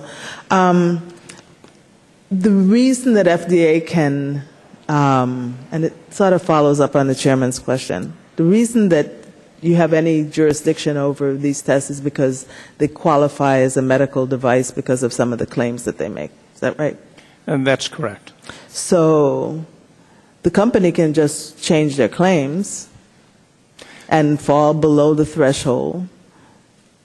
Can't they not? And then what recourse do we have to have any oversight whatsoever? So if they make claims, they're not making medical claims at all, but they are engaging in fraudulent practices, then we'd be engaging with FTC. Okay. And that's one of the reasons, too, the information that GAO provided, we've shared it with them as well. While we may not have authority over everything, our other sister agencies have additional authorities, and we work with them in such situations. And I know that in answer, I think it was to Mr. Getz's question, I don't remember who asked it, but that do primary care physicians, of which I'm one, have enough expertise to be able to interpret the results. Despite your answer, we're talking about direct-to-consumer sales of these tests. Would it be FDA or GAO's position based on your investigation that these tests should be only done if ordered by a healthcare professional? Well, the genetic experts we spoke to said that most doctors would not be able to interpret. I think it's consistent with the what Dr. Shuren said, that the HHS study showed. That our experts in genetics told us the same thing. So who can interpret it? I mean, what's the use of the test? I mean, I can speak for myself because I'm one of the donors, actually, and I showed you on the chart for 3 very serious conditions or diseases, I got 3 different answers, so I'm still confused about that. Well, and for some of the tests, you'll get a result, and who knows what to actually do with it. In other cases, people may be making a decision, even if it's on lifestyle. If you tell them they have low risk for diabetes, they may not have low risk, and that person may be obese. A physician would say, you're obese, you have unhealthy habits, you're actually at high risk for obesity, regardless of what genetic test says, and yet that person may decide, I can have my cake and eat it too. So if they had a provider, a health professional, nurse practitioner, physician assistant, or physician involved in the process, they'd be better off. Yes. Thank you. Thank you. Thank you. Let me just follow up a little bit, if I may. These companies, Dr. Shern, the FDA contacted them with letters, some in 2009, some in 2010. The FDA invited them to come in to say, if you're going to do this type of testing, come on in, let's talk about it. Is that correct? That's correct. And no one took you up on that offer? The offer we made now, the companies are now scheduling to come in. We've met with one company once, and they're coming in again. We've met with a second company, and they're going to come back and talk to us. But these companies they know darn well that FDA has oversight of what they're doing, and they're trying to avoid FDA regulation, are they not? Well, they should know that we have oversight over them. It would be a good question for the next. Well, there's a binder right there in front of you. The binder. Go to exhibit number 8, if you would, in there. And one of the letters, all these companies before us, 23andMe, Navigenics, Pathway Genomics Corporation, and Decode Genetics, they've all received letters from the FDA, have they not?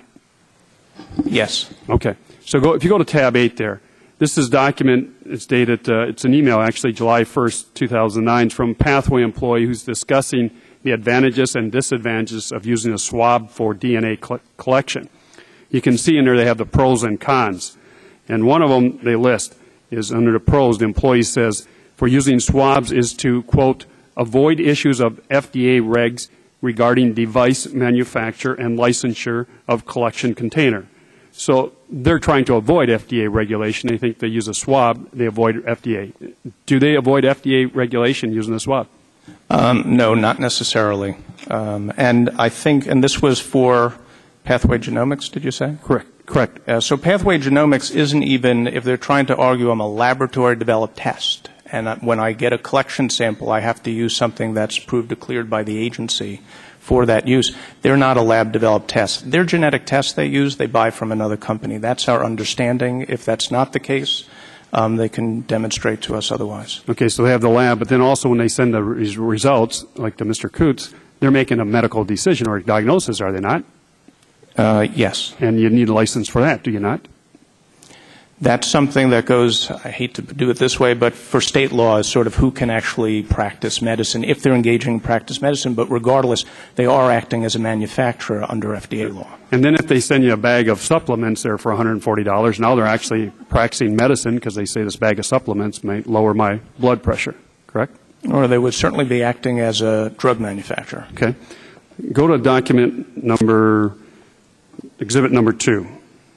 And this is a document from 23andMe that outlines a conversation between two employees about CLIA. We've heard about CLIA, which is the Clinical Laboratory Improvement Amendments, which is a law administered by the Centers for Medicare and Medicaid that regulates diagnostic lab testing on humans in order to ensure the reliability of tests.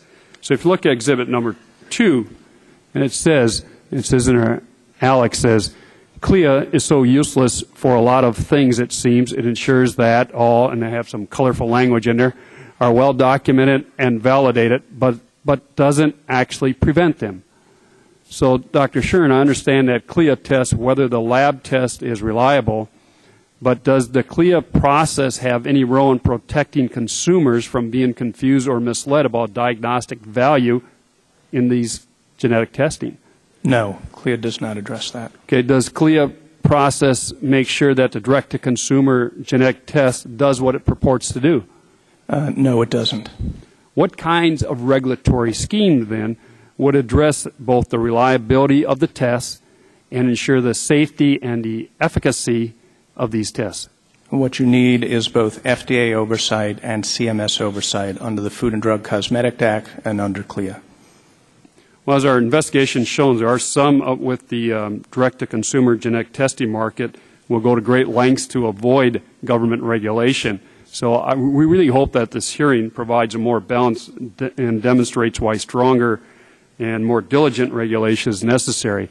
And you also mentioned CFTC, or I'm sorry, FTC, the Trade Commission would also have a role in this? They may. When we got the results the other day, we shared it with them. We're going to have follow-up dialogue. Okay. Mr. Kreutz, did you have something you want to add on it? Well, we referred these to FTC, too, for potential deceptive marketing practices. Okay. Mr. Burgess, questions? Dr. Shern, in a regulatory environment for these tests, would they be Class 1 or Class 2 devices? Depends on the claim. Many of these claims that are medical claims look to be more. Some of them look like Class 3. Some would be Class 2. We'd need to get the specifics on it. So Class 2 or Class 3 would be eligible for the tax under the health care bill that we passed and signed into law a few months ago, correct? Have you relayed this information to the Congressional Budget Office? Because they're always looking for scores and savings on that patient care bill that we passed. Yeah. Let me just ask you a question, Dr. Shern, regarding the regulatory pathways and the regulatory pathways that is the Food and Drug Administration at the present time looking at the development of new regulatory pathways for things that are just on the horizon and perhaps a few steps over the horizon? The answer is yes. I think the approach I laid out on genetic testing is an entirely different way of approaching technology. And FDA has done this over the years. As we deal with new sciences, we have a lot of flexibility under our existing authority, and we adapt it to new technologies. I think this is one area where you're going to see us do that. You know, one of the disappointing things about this year and this has been that we've done absolutely nothing on a federal budget at the congressional level, and we've had no hearings. We've not had the ability to have anyone in and talk to them about their views and estimates for their agencies for the fiscal year that's just around the corner now. What can you tell us about the budget that you have to provide this new regulatory environment that is clearly going to be required? We're dealing with one small aspect of it today, but there are a lot of things that are just over the horizon in regenerative medicine, in the types of cancer therapy that may be available, where again your target population is a single patient, and it's tough to do a randomized clinical trial on that one population of one. So what is the budgetary outlook for your department as far as this new regulatory environment? Well, that's one we're working through the usual budgetary process to handle. I will say, as we gear up, as we see more diagnostics coming down the pike, we do a relook at our existing list of diagnostics, and for some that are moderate risk that we better understand, we sometimes move to down-classify them into Class 1, which means we don't do a pre-market review. We are doing such a review right now, and when we do that, and it's appropriate to down-classify, we free up resources that then we can apply to new technologies coming in the door. Now, bear in mind, when you down-classify, that's going to take something off the tax rolls for the PPCRA or whatever the dang thing is. So there'll be a Congressional Budget Office score to that. And I'm being a little bit lighthearted, but obviously we have an obligation, and we will be looking at reauthorization of the Food and Drug Administration in just really a very short period of time. I can't believe it's already come back around again so quickly.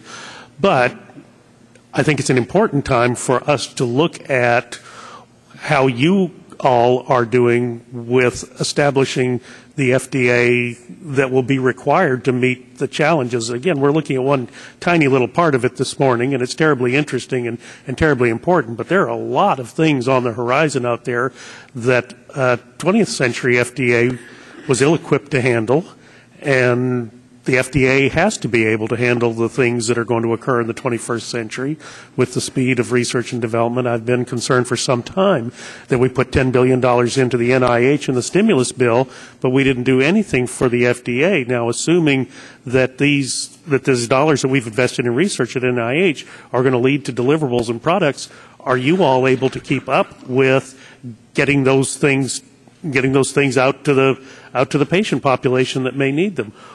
Or was the money spent on research really never intended to get to a deliverable anyway? We were just spending money to spend money. And I don't know the answer to that question, but and I've never been able to get a satisfactory answer from anybody at the FDA. Again, we never had any budgetary hearings. So what's your sense on this?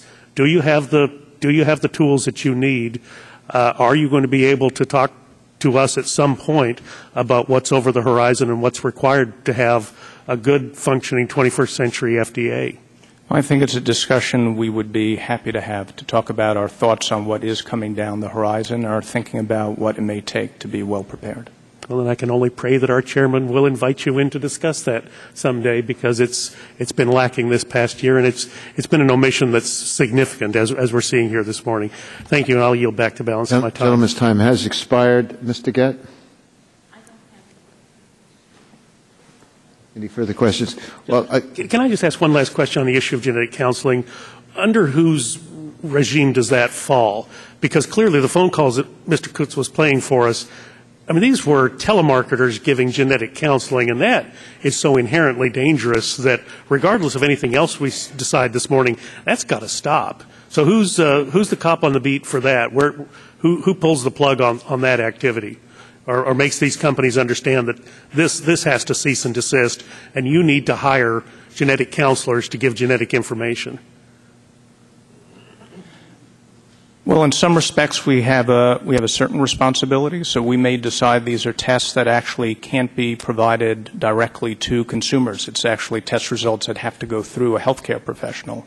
If it is something where we decide that it could be provided through a genetic counselor, and we have done that in the past, then the appropriateness of those counselors and their credentialing, I believe, is handled at the state level. Right. Thank you. Thank you very much. We appreciate your testimony. We'll look forward to talking to you further about this issue. Chairman Waxman, can I correct one thing real briefly before the second panel? Yes. I had said before, I think that the refunds for our minorities were decode in 23andMe. They were really decode, and Pathway gave us the refunds. Just so if you're asking questions of the second panel, that's the correct answer. Okay. I apologize for that. Thank you. Thank you.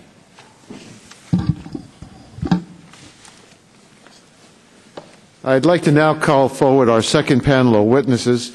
We have Dr. James Evans, Editor-in-Chief, Genetics and Medicine, and Bryson, Professor of Genetics and Medicine at the University of North Carolina at Chapel Hill.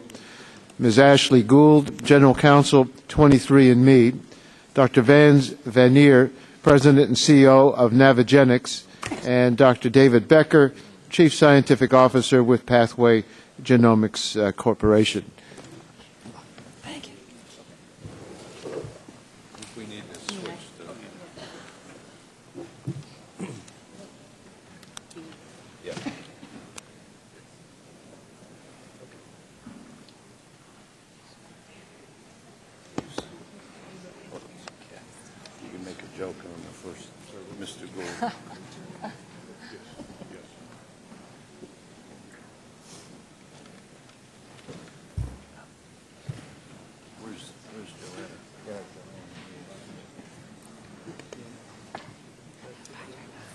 I want to welcome you to our hearing today. We appreciate your being here.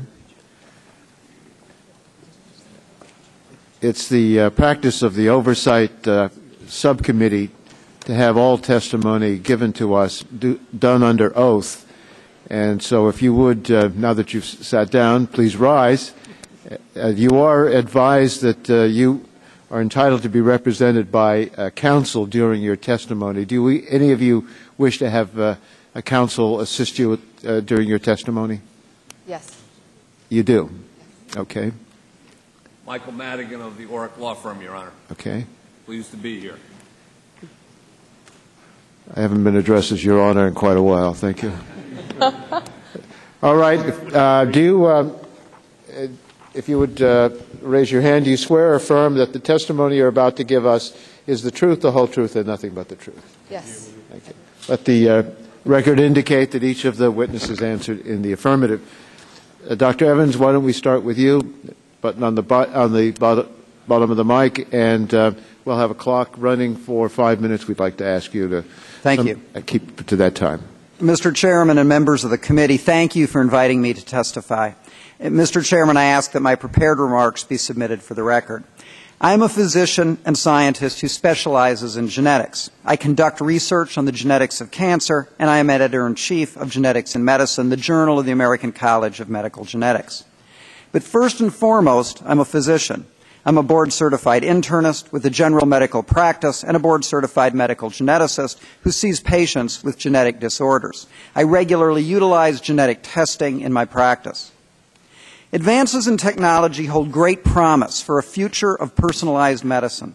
We should encourage individuals to be the primary directors of their own health care.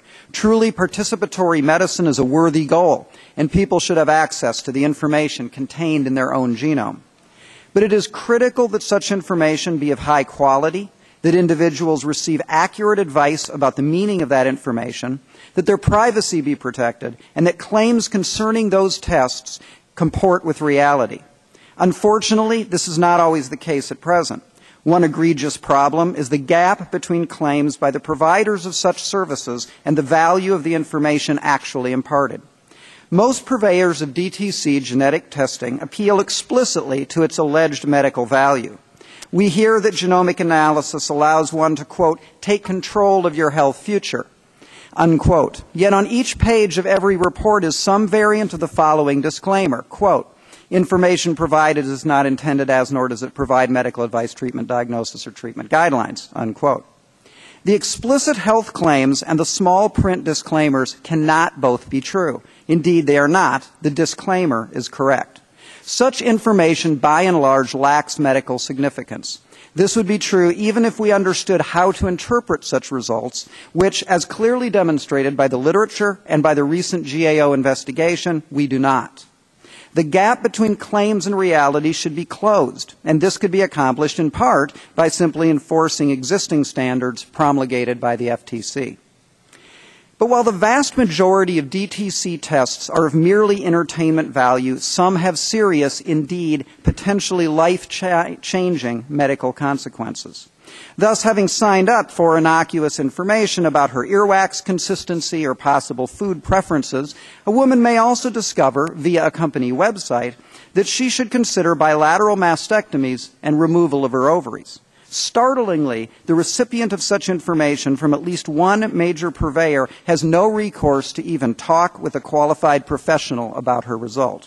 It is dangerous to allow the conflation of entertainment with medicine.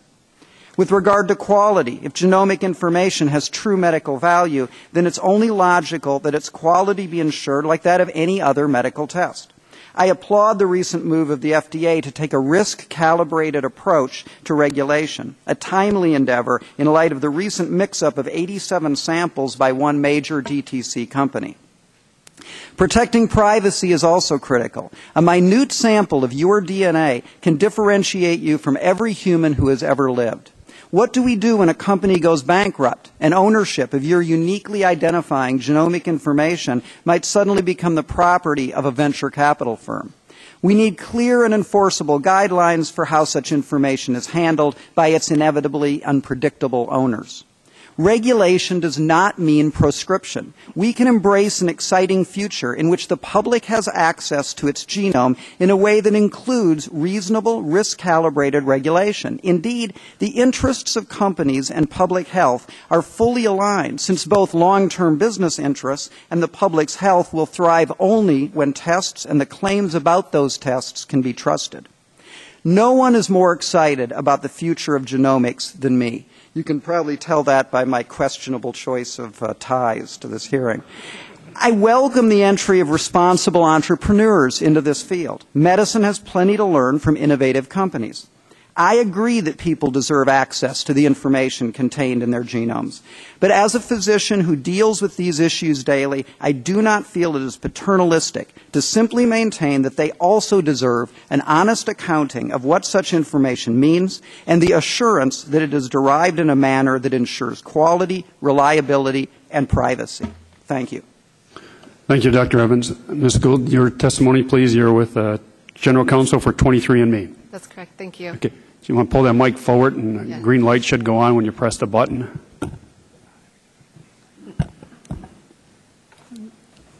Chairman Stupak, Ranking Member Burgess, and members of the subcommittee. Good morning, and thank you for inviting 23andMe to testify today. My name is Ashley Gould, and I'm the General Counsel of 23andMe, as you just heard. I ask that my full written testimony be submitted for the record. Thank you. It was really helpful to hear, and we embraced the prior panel. We were disturbed by the percentage of discordance in these reports, and we have proposed standards to NIH and FDA. I'll be talking more about that today. In the last 10 years, the Human Genome Project has revolutionized genetics. Direct-to-consumer genetics leverages these advances by allowing individuals to access their own genetic information.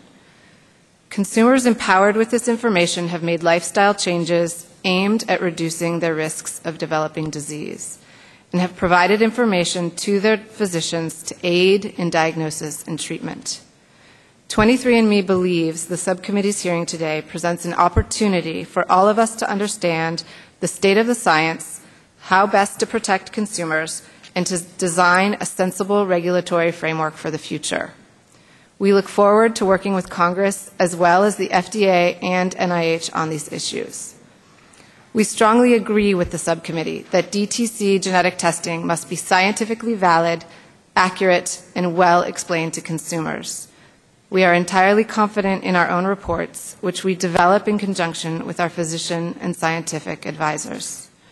We support the subcommittee and FDA in the effort to create an improved regulatory framework for genetic testing.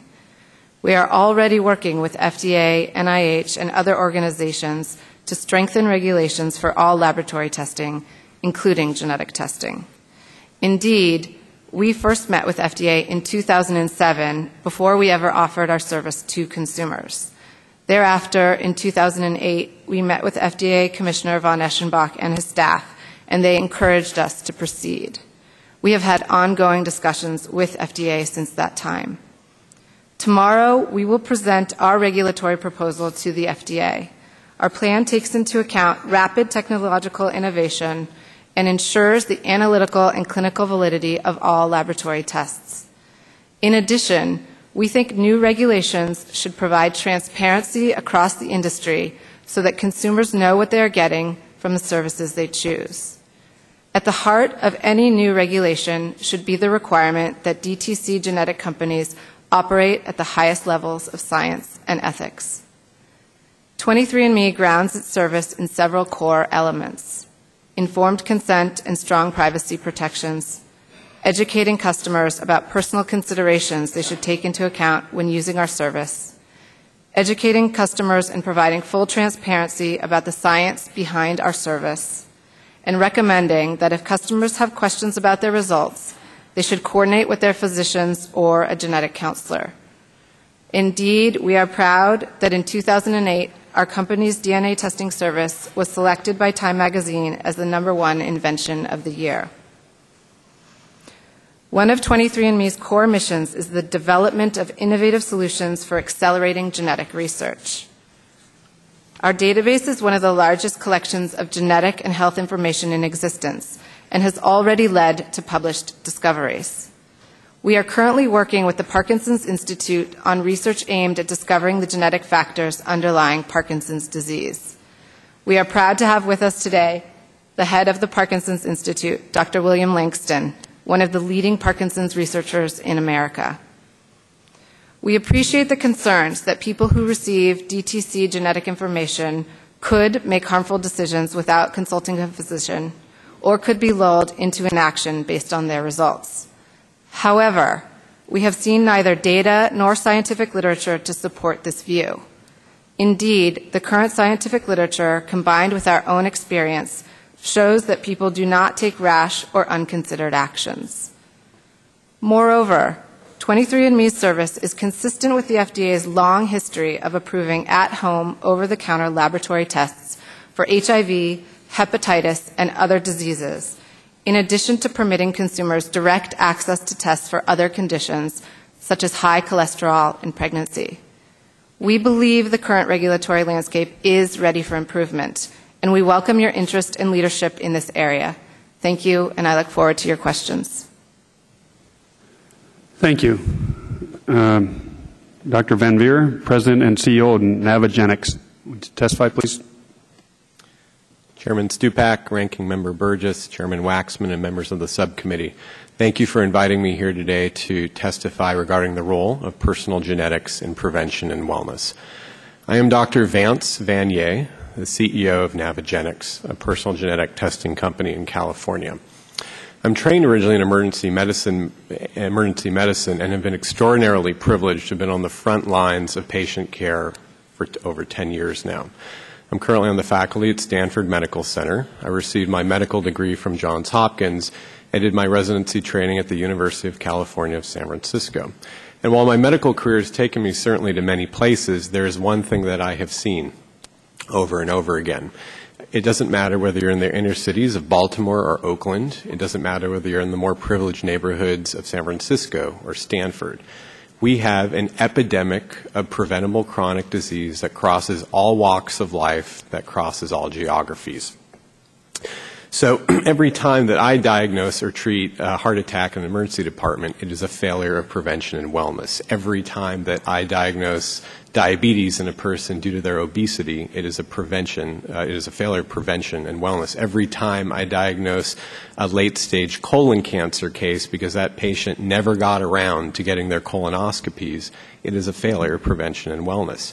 Most of us in the room here today know what we're supposed to do for our health, but we as a society are challenged by the fact that we can't ever seem to be motivated to engage in healthy lifestyles or follow our physician's recommendations. And that failure is the cornerstone of why millions of Americans suffer from preventable disease today. So it's in this context of tremendous unmet need that genomics is emerging as a powerful behavioral tool to motivate action. There's a body of evidence that shows that when people understand their genetic information, they're more motivated to act and make positive lifestyle choices. There is a body of evidence that shows that this sort of testing is safe and does not cause long-term undue psychological harm. And clearly there is a high interest in the American public for testing like this. And so given the scope of the unmet need, given the potential power of this information, and given the fact that there's high societal interest, we have an extraordinary opportunity in this room today to lay the foundations for standards of how we can responsibly deliver this information with appropriate safeguards. And I can certainly think of no better way to set the stage of this dialogue than with this subcommittee and the FDA. As you hear my testimony today, there are 5 main points that I would like to reinforce. First, not all genetic testing companies are the same. There is a huge variance in standards that different companies bring to bear. Second, since we were founded by Dr. David Agus, an oncologist of national repute, and Dr. Dietrich Steffen, who is a human geneticist who trained under Francis Collins at the NIH, we have sought to have the most stringent qualities of science. Indeed, our genetic selection criteria meets or exceeds standards put out by the CDC. Third is the fact that we are passionately clinically focused. We believe that you should only test for clinically actionable information. Every one of our customers is supported by genetic counselors since our founding, and we primarily work through physician groups, national physician groups, as well as medical centers such as Duke, Scripps, Cleveland Clinic, Mayo Clinic, international affiliates of Johns Hopkins. Indeed, virtually all of our tests come from physician groups or prevention and wellness programs such as ones you might find in the corporate channel. Fourth is the extremely high standard of our lab operations. We're one of the very few companies in our space to own and operate our own lab. We are CLIA certified, and we are the only company in our space to be approved by all 50 states, including the state of New York, which has some of the most stringent regulatory standards of any state in the U.S. Finally, fifth, we believe that a customer's genetic information should be completely private and secure. We do not resell or share this information to any third parties, such as pharmaceutical companies. So in summary, we believe that a responsible approach coupled with thoughtful regulatory frameworks can set a successful foundation for this transformational innovation that's happening in prevention and wellness today. And we certainly look forward to discussing this at length. Thank you. Thank you, Doctor. Next we'll hear from Dr. David Becker, Chief Scientific Officer with Pathway Genomics Corporation. Dr. Becker. Mr. Chairman, thank you so much. And thank you for the opportunity to testify here today. I am the Chief Scientific Officer at Pathway Genomics, a San Diego-based genetic testing company. Pathway operates its own on-site, CLIA-certified, and California state licensed laboratory. We provide physicians and their patients with reports based on advanced genetic testing technology and validated genetic information, allowing them to make informed health decisions. Pathway has validated its laboratory-developed genetic tests and established quality assurance protocols according to federal standards and guidelines to ensure the accuracy of the data we provide. The discovery and analysis of the human genome represent the dawn of a new era in healthcare delivery. With this expanded knowledge, individuals can develop personalized prevention and therapeutic strategies. At the current rate, we can expect significant additional discoveries that will allow healthcare providers to provide their patients with more effective, personalized care delivered at lower cost with fewer complications. Some have taken the position that our understanding of association with health outcomes has not yet strong enough to be interpreted or integrated into clinical care. We would concur that the research has to be analyzed objectively and reported responsibly. It is not true that consumers, however, are unable to benefit from access to this information. Pathway currently offers 3 health-related reports as well as a genetic ancestry report. These reports provide an assessment of genetic risk for as many as 25 different health conditions, indicate the presence of genetic markers associated with 37 different recessive genetic diseases or conditions, and project the likely response to 9 different medications. In addition to providing understandable genetic reports, Pathway offers access to clinical experts to ensure that our customers and their physicians understand their test results. Pathway staff physicians and genetic counselors are available for guidance and support both pre- and post-testing. These qualified experts review every health report prior to delivery, looking for indications that warrant separate communication, encouraging the customer to speak with one of our counselors, genetic counselors that is, or physicians at no additional charge.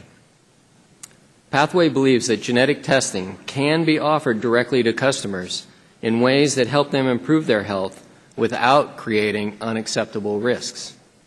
Nevertheless, we voluntarily suspended consumer ordering via the Internet and retail as we work with FDA to address their concerns over direct-to-consumer genetic testing. Pathway is committed to improving the health and well-being of our customers. We are also committed to ensuring that everything we do is based on rigorous scientific standards and complies with all applicable laws and regulations. Genetic testing holds great promise to help people live more healthy and productive lives. Allowing consumers in consultation with healthcare professionals to access their genetic information empowers healthy and positive choices.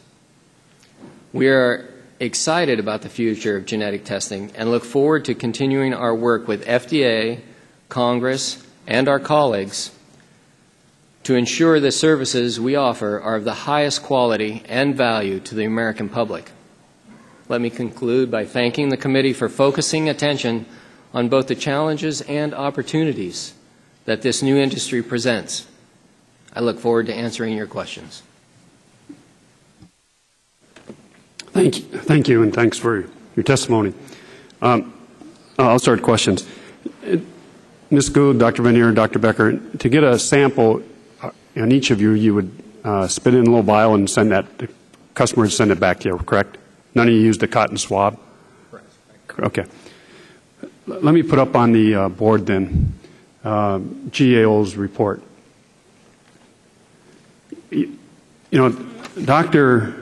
Evans said that he thought it was entertainment versus medicine. You're all telling us that your sampling accurate, you could use markers, you assure quality. Then why on Mr. Kuhn, sir, that he's the 48-year-old male here, and I believe company number 1 is 23andMe, company number 3 is Pathway, company number 4 is Navigenics. So if you just take prostate cancer, if you're all accurate, you're all using markers, and you take the same kind saliva is your source, why would we have 3 different results for prostate cancer for Mr. Kuntz? Or even if you go to high blood pressure, Navigenics didn't test it, but we got different results. Go to diabetes with the companies, you got different results if you tested for it. So how do you explain that? Same person, you all say you have quality assurance, you all make sure the markers, and you do all this testing. Why do we have 3 different results with 3 different companies? Ms. Gould, you want to start with you? Sure. Thank you. So we did ask for the GAO testimony in advance and didn't receive it, so it will be difficult to respond with specificity to these particular conditions, although we're happy to follow up to do that. And I want to stress that we feel extremely confident in the analytical validity of the tests that we have. But then why wouldn't you all have the same result? If you're also analytical, you're also accurate, you're also using the markers? Right. So for risk predictions, which is a subset of the things that the companies test for, we use a predictive model, and the predictive model among the companies is different based on the standards within the company, which is why we agree standards are necessary across the company. So we are relatively conservative in the standards that we have. We require for these an initial study that has 700... So you're saying you're all using different standards? So there are different standards for inclusions of which SNPs are looked at and what weight is given to them, and there are differences among which variants can be tested among the technologies that are used by the different companies. So we agree that it's not acceptable to get the different results and that we need standards. We've written a letter to the head of NIH and FDA requesting their help. We've worked with our colleagues and will continue to do that to set these standards. So what you're saying then, you don't have standards yet to accurately inform a customer whether or not they have prostate cancer, high blood pressure, or diabetes. There's no standards yet, so we don't know. So 23andMe has standards, and the other companies have different standards. There's not a uniform... So as long as you all have different standards, the customer can't rely... he could get different results from every company then. So there is no reliability then, accuracy. We believe there is accuracy. We agree there need to be uniform standards. I think it's important... So the accuracy really depends on whose standards you're talking about. I don't think the accuracy depends on the standards. I think it's important to note these are risk predictions. These are not diagnoses. Okay, well, even call it risk predictions. Call it whatever you want to call it. We get 3 different results from the same saliva from the same person, and you all claim you got accurate results. How are we to believe any of you can accurately do it? And Dr. Evans is right. It's entertainment, not medicine. Again, I agree that we need uniform standards, and we are interested in working on that. We agree this is enough. So consumers should not trust any of these results until we have uniform standards put forth by NIH and the FDA. We provide a lot of context on our website. We're fully transparent about exactly what we're looking at in these. We do believe that our customers understand what they're getting when they see our reports. Sure. We also discuss the interplay between genes and environment, that this is a risk prediction, and we do believe that customers can rely on the data. For entertainment purposes only, not for medical reasons. Our service is for information and educational use. We continually remind customers that if they have questions about these health reports, they should seek their healthcare professional or a genetic counselor, and we make genetic counseling available through an independent third party. But Dr. Scherner and Dr. Evans testified that even the results we've seen tells a person nothing. Excuse me? That the results medically are useless to them. Dr. Scherner testified that, and Dr. Evans testified that too. Well, Francis Collins, in his book, The Language of Life, when he was discussing his type 2 diabetes results, he found that information compelling, and based on that information, he lost, I think, 20 pounds. So we have other examples in our written testimony. I'm not a doctor, but I know if I'm overweight, I have a chance of diabetes going up. I mean, I know that. I could even write a book about it and say that. Right. It gave him the impetus to do something about it, which is exactly what Dr. Vinay was talking about. So we also have another example in our written testimony. We do believe and have stories of customers who have received information, taken it to their physicians, and had improved health outcomes. And I guess if we can put that chart back up, I wouldn't believe anything until all those results were the same. If we got 3 good companies all doing this, testing the same type of saliva from the same person, your results should be the same. Until you can do that, and you're right, we need standards, and hopefully from this hearing, we will move along with that. And my time is up, so let me go to Mr. Burgess for questions. Thank you, Mr. Chairman. And actually, as a full-service member of this committee, I'm going to answer your question that you asked of the panel. And actually, I'm not going to answer it. Dr. Collins is, and you referenced, Ms. Gold, his book, The Language of Life, and he describes the discrepancy that has been put to us on the prostate cancer. He said when he got his results, his father had actually had the disease. 23andMe results arrived. I was relieved to see a prediction of lower than average risk. But Decode disagreed, saying my risk was slightly elevated. Navigenics upped the ante substantially, placing me at 40% higher than the average male. His question, what on earth is going on here? To sort this out, I had to drill down into the details of the lab studies, and here's the explanation. 23andMe tested for 5 variants known to confer prostate cancer. Decode tested for 13. Navigenics had tested for 9. There was considerable overlap between the DNA markers tested, but no company had actually tested for the complete set of 16. So I guess my question then to our 3 panelists, and at least 2 of the 3 of you I heard used CLIA-certified labs to get your results, and that's good. So the results of each of those SNPs was accurate. But it is an evolving science as to which ones you include in the panel and how you make predictions based upon that. How do you handle new information as it comes forward? Once you decide, Ms. Gold, on that 5 that you're going to use for prostate cancer risk, does that never change, or as new information comes forward, you've still got the DNA in the database, so you could go back and look at any of the other 16 and make a determination if you decide that a different set needs to be used? And if there were scientific consensus, and here's where the FDA could help, if there were standardization, then perhaps there wouldn't be this discrepancy we see on the slide. So my time is limited, but would each of you briefly comment on that?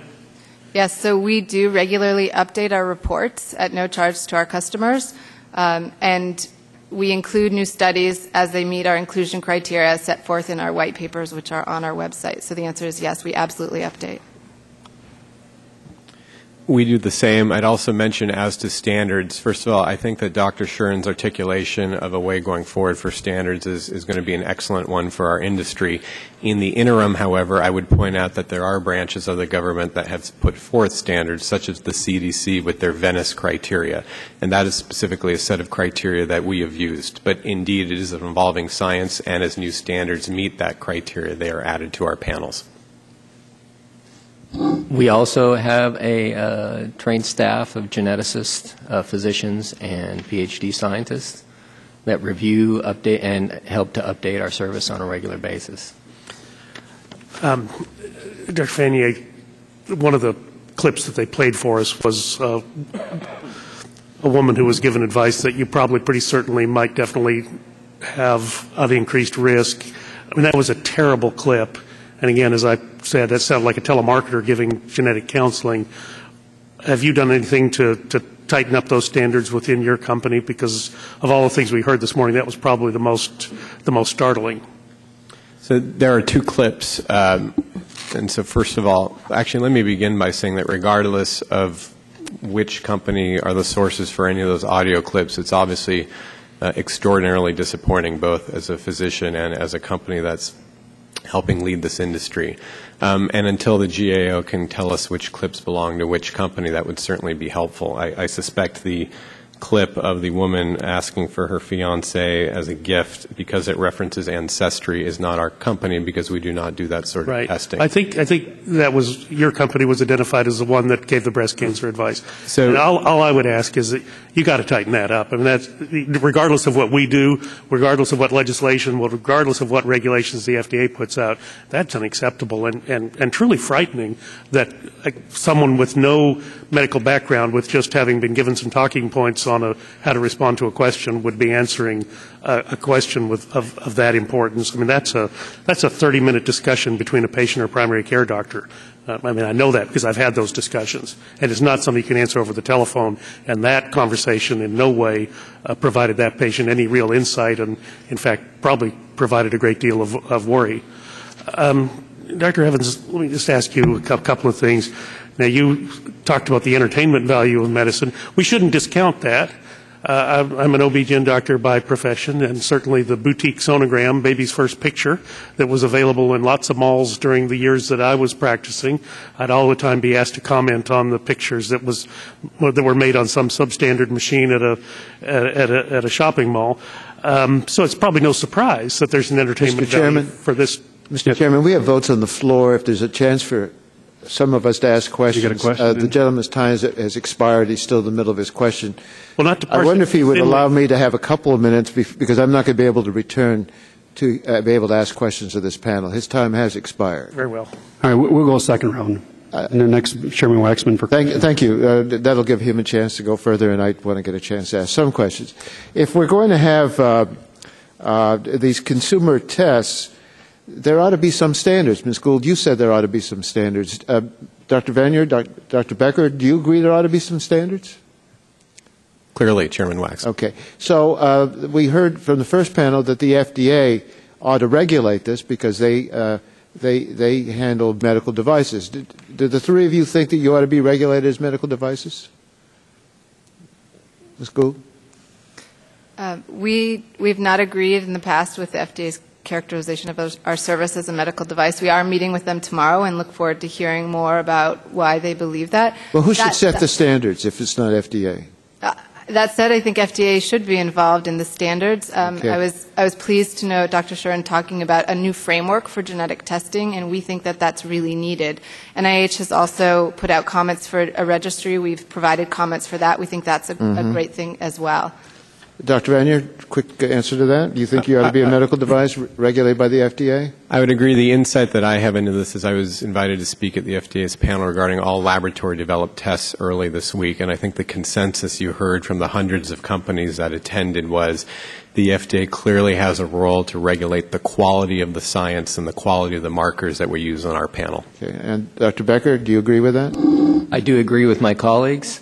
And I think Pathway is committed to working with FDA to help develop appropriate standards that are prudent in this area but do not completely stifle innovation as well as affect overall laboratory-developed tests. Well, how would it stifle innovation?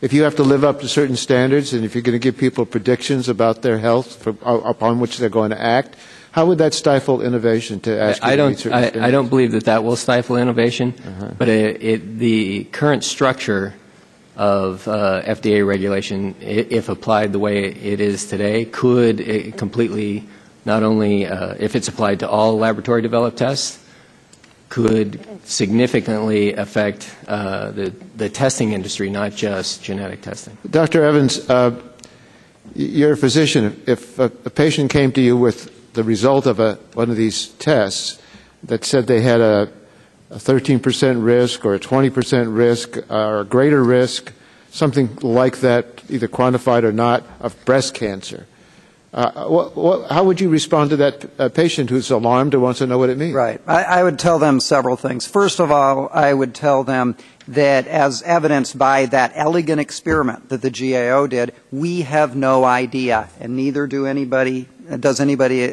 in those companies, really how to interpret and analyze those risks. We simply don't know, and that's obviously quite clear. Secondly, I would tell them that the magnitude of the increased or decreased risk really doesn't matter for them. All right? What they need to do, as Representative Stupak said, for general health promotion, is to do the things we've already known for a long time are important in health promotion.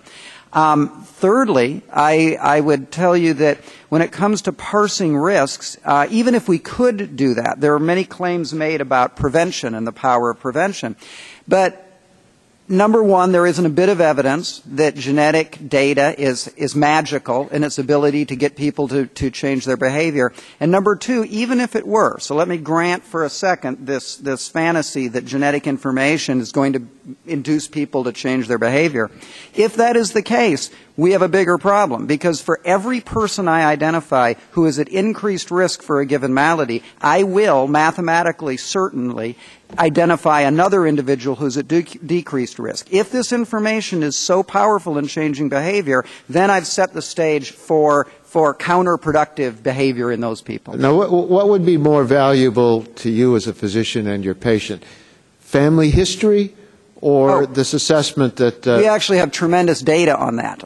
One can take all of the risk factors that we know about for diabetes, heart disease, breast cancer, what have you. They add nothing to our ability to predict risk if one simply puts a patient on a scale, asks them a few questions about their family history. Maybe someday we will get to the point where we can do that, but we are nowhere near that point now, and there's tons of data to support my statement. Mr. Chairman, if the companies are selling a product that promises to improve health, then its scientific validity should be established. I don't think we ought to leave it to them to decide that question because they have a financial interest to decide it in their way. Government has to have some standards and enforce them. We do this all the time. FDA seems the appropriate place. The question is whether it should be the rigid formulation of a medical device or something else, but we need standards and we need them enforced. Thank you. Thank you, Mr. Chairman. We have 2 votes on the floor. We're going to stand in recess for 20 minutes. We'll come back with this panel in 20 minutes. We're in recess.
Chad.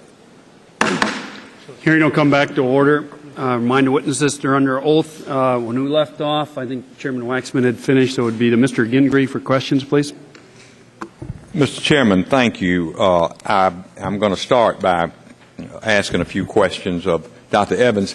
Dr. Evans, in your testimony, you state how important it is that the information patients receive be of high quality.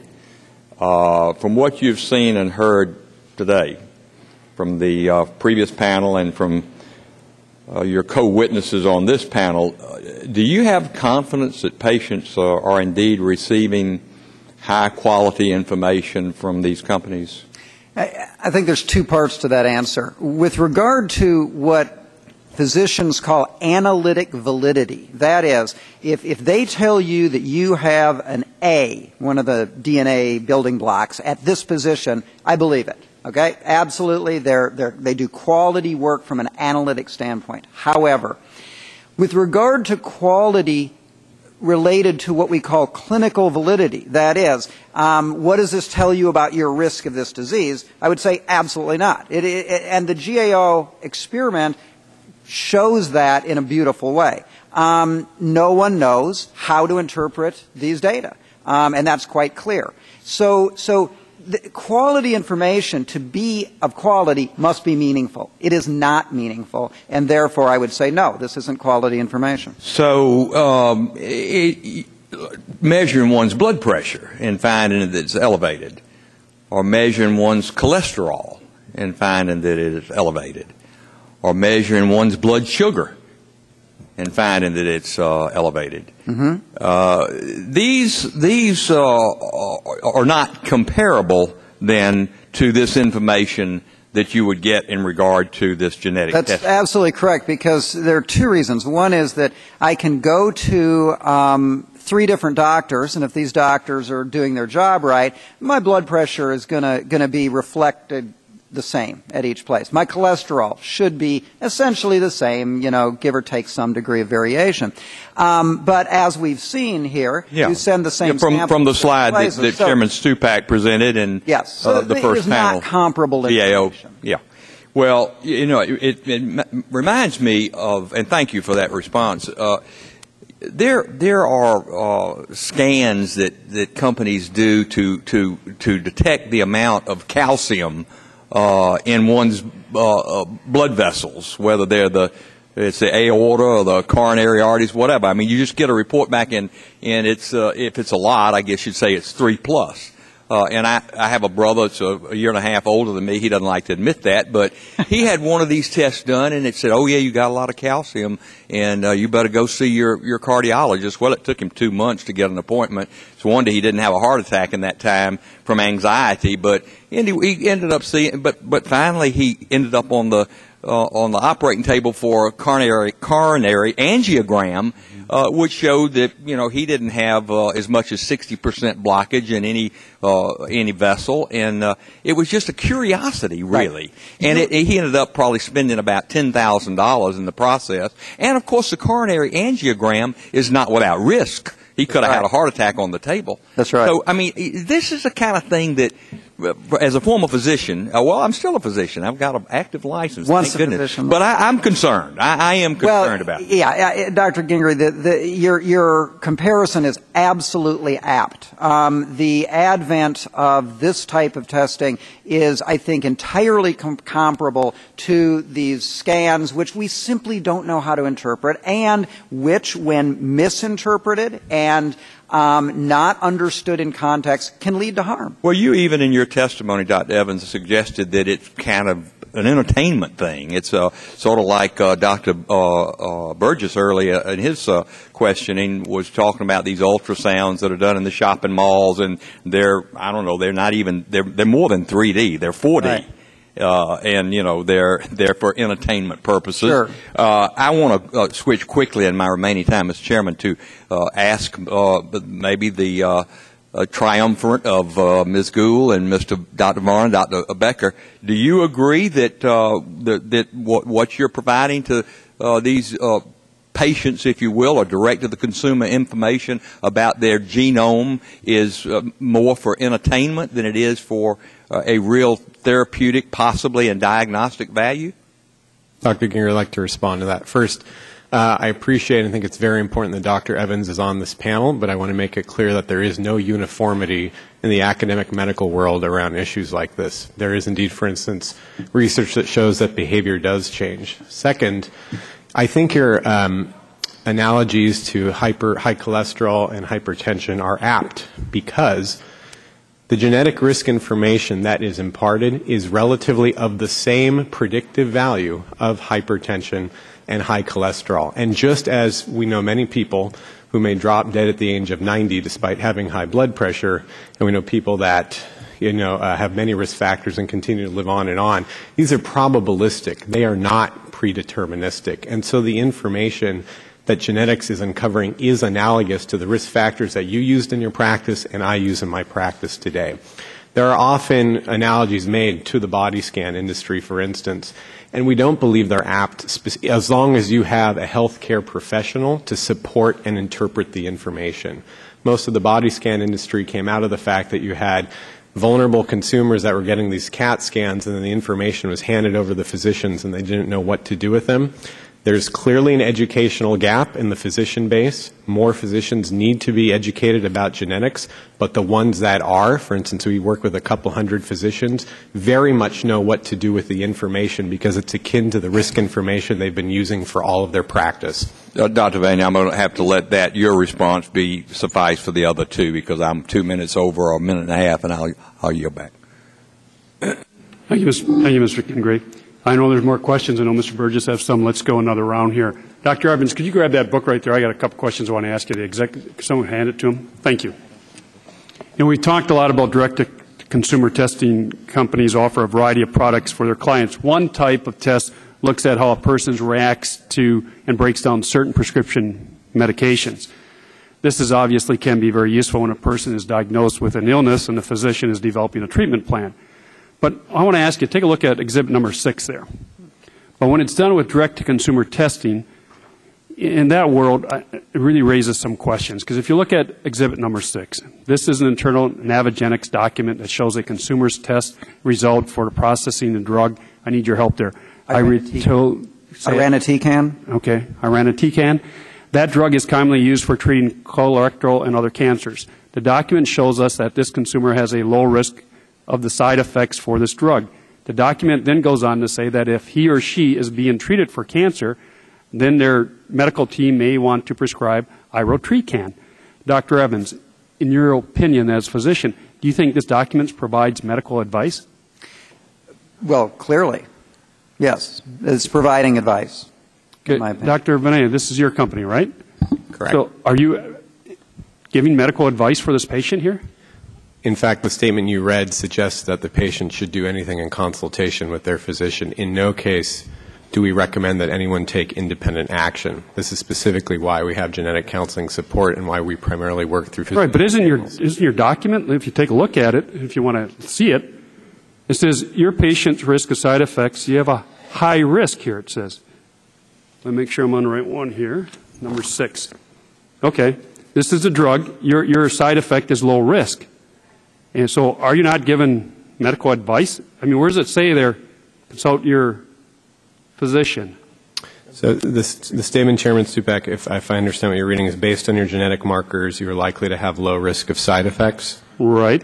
So based upon you're likely, these can have, okay, go ahead. So those sorts of statements are pulled directly from the pharmacogenomic literature. And in fact, the pharmacogenomic markers on our panel, in many or most cases, come from the FDA list of qualified markers. Sure, and then it says, right underneath that where you read, it says, we determine your risk by analyzing your genetic code. So by looking at the little vial of spit that they gave you, you made the determination that this individual should take this drug for cancer, right? It would be good for them if they had cancer, right? They should take that? We specifically point out that it would be helpful for the medical team to know that they're at low risk. And in fact, irinotecan testing, along with, for instance, Plavix testing, is an area of great interest for oncologists and cardiologists today because the data is robust. So, Okay, well, let's go to the next one. Let's go to exhibit number 5 in that book there, okay? The document is given to physicians whose patients recently had genetic testing done by, again, your company. The document notifies the physician that his or her patient is likely to have a high risk side effects of the drug abacavir, a drug commonly used for treating HIV infection. The document goes on to inform the physician they may want to tailor the patient's therapy to reduce the chance of abacavir hypersensitivity and lists 4 treatment options. Again, isn't this given medical advice? No, the bright line that's often drawn here is we do not specifically state, because the data does not support it, which drug the physician should use, which dosing that they should consider, et cetera. Well, then why do you bring up this drug then, if you're not telling the doctor which drug to use? It's information that simply should be taken into account. For instance, the FDA simply recently put a black label warning on Plavix, that there are different genetic responders. In no case, for instance, for Plavix, do we tell the physicians what to do. It's simply raising an awareness in just the way the FDA did with their labeling. And Dr. Evans, do you think they're given a medical treatment here? Well, it certainly seems to me to be medical advice. And I think that this is an example. These 2 examples are very good exemplars of the fact that some of the information contained in these scans has robust genetic and medical implications. Therefore, this is, I think by any common sense interpretation, medical advice. Dr. Vinay, do you certify all these letters that go out as the doctor then for Navigenics? Yes, we have a medical advisory board that looks them over. Okay, do you personally? Yes. Okay. So, if, as exhibit number 5 or number 6 there, Dr. Evans, if I came to you as a patient and gave you this, what could you take from this information that I brought to you as I received this letter from Navigenics? Right. I would probably do 2 things. One is, especially in the case of abacavir, the data are so robust that show that if one has a particular version of this HLA gene, that they're much more likely to have a serious reaction to abacavir. I would take that very seriously. I would be very tempted to repeat the test because of all of the tests that have been done at the same time, but I have no great quibble with the analytical validity. I trust that result. My quibble with that particular issue is that it's medical advice. My time's expired. Mr. Burgess for questions. Thank you, Dr. Evans. In your written testimony, and I think you addressed it in response to a question, the issue of being at increased and decreased risk, and if someone's at increased risk, there's someone out there at decreased risk, and the advice might be inappropriate in both instances. Now, there was quite a flap created in this committee a little less than a year ago when the United States Preventive Health Task Force came and with some revised recommendations on mammography, and individuals between 40 and 50 no longer need them. Well, it turns out they walked back from that, and there was also some concern that the health bill as it was being written would incorporate some of those things such that people covered under specific plans might end up not being covered if those guidelines fell outside the U.S. Preventive Health Task Force. Would it not be worthwhile if that world was the one that had persisted and existed today when the bill was signed into law? Might this type of testing not be helpful for a woman between 40 and 50 to assess whether she go out and purchase on her own the screening test that might be life-saving? Actually, no, for a couple of reasons, Congressman.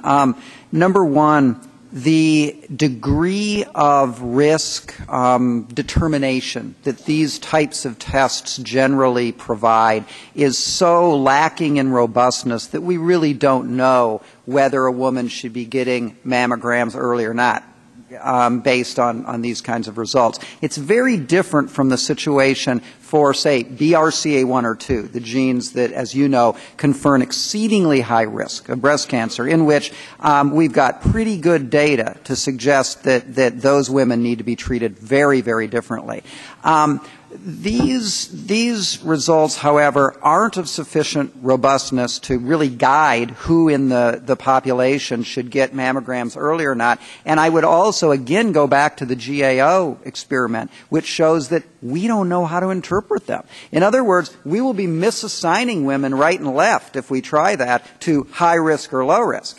That's... Well, but the U.S. Preventive Task Force may have just misassigned everyone in that age block. Unfortunately, the reality is that in medicine, we although from a wishful thinking standpoint, we might want to be able to assign people a very precise risk. The reality is that we are not good at it, as the GAO report shows, and that we're asking for trouble, in my opinion, if we start telling a woman, you don't need mammograms until X date because of your genetic profile. Well, but that's not the issue. And I would just submit, and I've got some of the same concerns that everyone else up here on the dais has, but I would just submit that in a world that at one point seemed to be rapidly moving to one-size-fits-all government-controlled medicine, I would think the consumer could see real value in being able to assess whether they individually might need to make a different decision than their government would make, in which case this type of testing, I think, could be extremely effective. Now,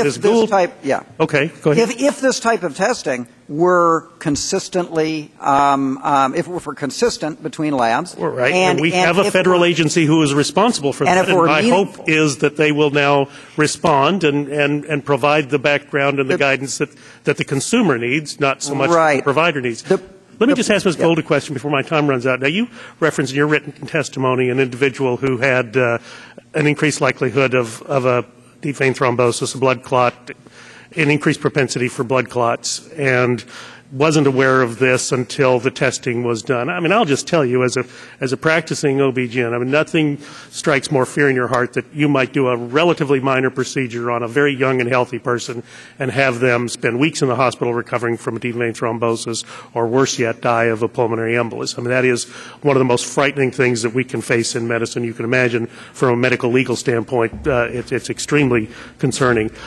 I was intrigued by that story that you included there. We went from a world where early in my career you just accepted that as a risk to later on everyone got a low dose of heparin right before surgery because we lived in a medical legal environment that you just couldn't tolerate the 1 in 10,000 who would have that complication. So what has the experience been at 23andMe? Are you guys following this? I mean, that's a compelling story, but an anecdote doesn't a series make, so you need at least 2 anecdotes to make a series. Have you been following that? Yes, and we do have several customer stories, and I think this goes to, there was the word used fantasy before. We strongly disagree with that. Colleen McBride at NIH has written that when people get access to their online genetics, it can be very empowering, and it can be a great opportunity for a physician to leverage that to help them make better lifestyle choices. We've had a number of examples where people getting access to this information that they would otherwise really not have known and talk to their physicians and healthcare providers and have seen better health outcomes. Well, I can say it from a clinician standpoint. I mean, you welcome all information that comes from any source, especially if it's going to keep you out of that kind of trouble. Thank you, Mr. Chairman. Thank you, Mr. Burgess. Ms. DeGette for questions. Thank you, Mr. Chairman. Thank you for your commentary. Ms. Christensen and I had to run over and vote in the Resources Committee. I have a couple of follow-up questions that I wanted to ask. The first one is on the privacy issues. And as you know, we only have 5 minutes, so if people can be relatively short in their answers, I would appreciate it. Ms. Gould, does your company believe that we should protect the privacy of medical information of the people who undergo this testing? Yes, we absolutely Thank you. Dr. Vignier, you need to answer verbally. Yes. For that. And Dr. Becker, do you believe that as well? We absolutely believe in that. Okay. Now, for Dr. Vignier and Dr. Becker, I realize you did not see the GAO report until this morning, but in the previous panel, Mr. Coots testified that the two companies that told the young woman online that her fiance could send in their medical information to surprise him with his genetic background were your two companies. And I would assume from both of you that you have specific policies against this practice. Correct, Dr. Vanier? If you will, Congresswoman. Well, I asked Dr. Vanier and then I'll ask you. Does your company have a specific policy against this practice? We do, and I would also you. like to correct the assertion that that was our company because it was involved in ancestry and we do not offer it. No, I wasn't referring to that specific audio clip. He said, and again, this is a little unfair to you, I realize, because you haven't seen the GAO report, but he said the two companies that told them that they could send in their the fiance's information were your two companies. But if that was the case, that would be against your company policy, correct? Correct. I would strongly like that information. Yes, I bet you would, and we'll make sure you get it. Dr. Becker? That is correct. It's against our policies. We take responsibility for that particular action, and feel that action was reported. I'm aware of that. That was reported very quickly after that discussion with customer service person happened. So that clip was from your company, and that is against your policy, right? That is against our policy. And so this leads to another question, because all three of the companies represented here are companies that are trying to do important work, and I don't think anybody maybe somebody on this panel, certainly not me, would object to this type of information being gathered and given to consumers. What we're all concerned about is the same thing you're concerned about, is that it be done to a high degree of medical certainty, and that people and that their privacy is ensured, and also that they get adequate medical advice. I think we can all agree with that. And so my question would be to all three of you: how do you think that we could protect confidential patient information if you have essentially telemarketing individuals on the phones talking to folks about these tests? If I will, sure. Congresswoman, thank you very much for the question. We did take action to train that person and correct the ability of that to happen. So this was a customer service agent. We take it very seriously, this particular incident, and we have we no longer will do that. Okay, well that's good. Dr. Vanier, do you have anything to add to that? I do. I think we can look at the Genetic Information Non-Discrimination Act as a first step of an important series of legislation that would include genetic protections for consumers. But that's already in effect, that act. But it speaks to the fact that obviously individuals, that health plans and companies should not have access to that individual genetic data. I think that's a model of how you can begin to understand other legislation that would protect individuals. So you think we might need additional legislation because of the narrowness of that act? Is that what you're saying? Okay. Ms. Gould, what would your view be on that? Well, we have strong both policy and technical safeguards to protect customer information, and we agree that privacy is of utmost concern. We think GINA is a great start, and agree that likely more will be needed in the future. Thank you. Mr. Stupak, I think everyone else has had 2 rounds, but Dr. Christensen. So should we have her question, and then I'll take my second round? Sure. Thank you. Ms. Christensen for questions. Thank you both. My question, I guess, would first go to Dr. Becker, and if you could turn to Exhibit 11 in the binder. Mr. Kurtz testified earlier that none of the companies was able to provide a complete genetic analysis for the DNA samples they submitted with African American and Asian profiles, and this is apparently due to limitations in the ethnic composition of the studies that the companies use to predict their customers' genetic risk. Exhibit 11 at the bottom of the page is an internal email dated November 12, 2009 that Pathway produced to the committee. In this document, one Pathway community employee has sent another a proposed script for handling customers who self-identify as African American or Hispanic, and thus will receive a more limited genetic analysis. According to Pathway's document, the company first notifies customers of the limited available data when their report is almost ready to be sent. And the script for those of African descent indicates that they'll only be able to provide limited information. For example, for females, just 3 conditions: Alzheimer's, lupus, and type 2 diabetes, and for males, 4: Alzheimer's, lupus, type 2 diabetes, and prostate cancer.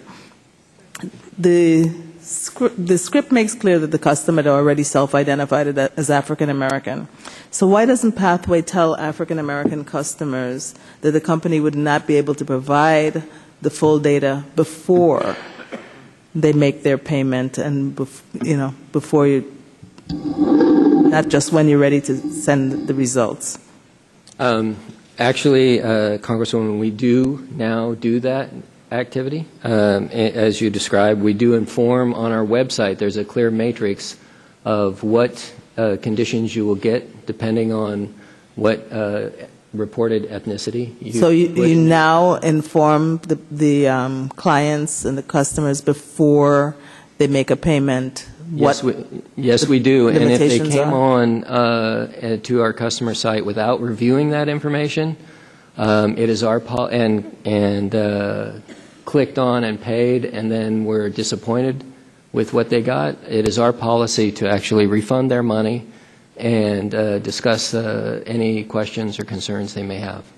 Okay. Well, in the case of the Hispanic, I think it was a Hispanic, the self-identified Hispanic customers, the proposed letter recommends that we set, quote, we set your ethnicity to Caucasian. Are the results accurate if you change someone's ethnicity and compare them to data for the wrong population? The results that we present are based on the ethnicities and the findings in the literature for those ethnicities. So they are accurate for those ethnicities, and we are informing Hispanics to look at that information in that context. That this is information based on Caucasians.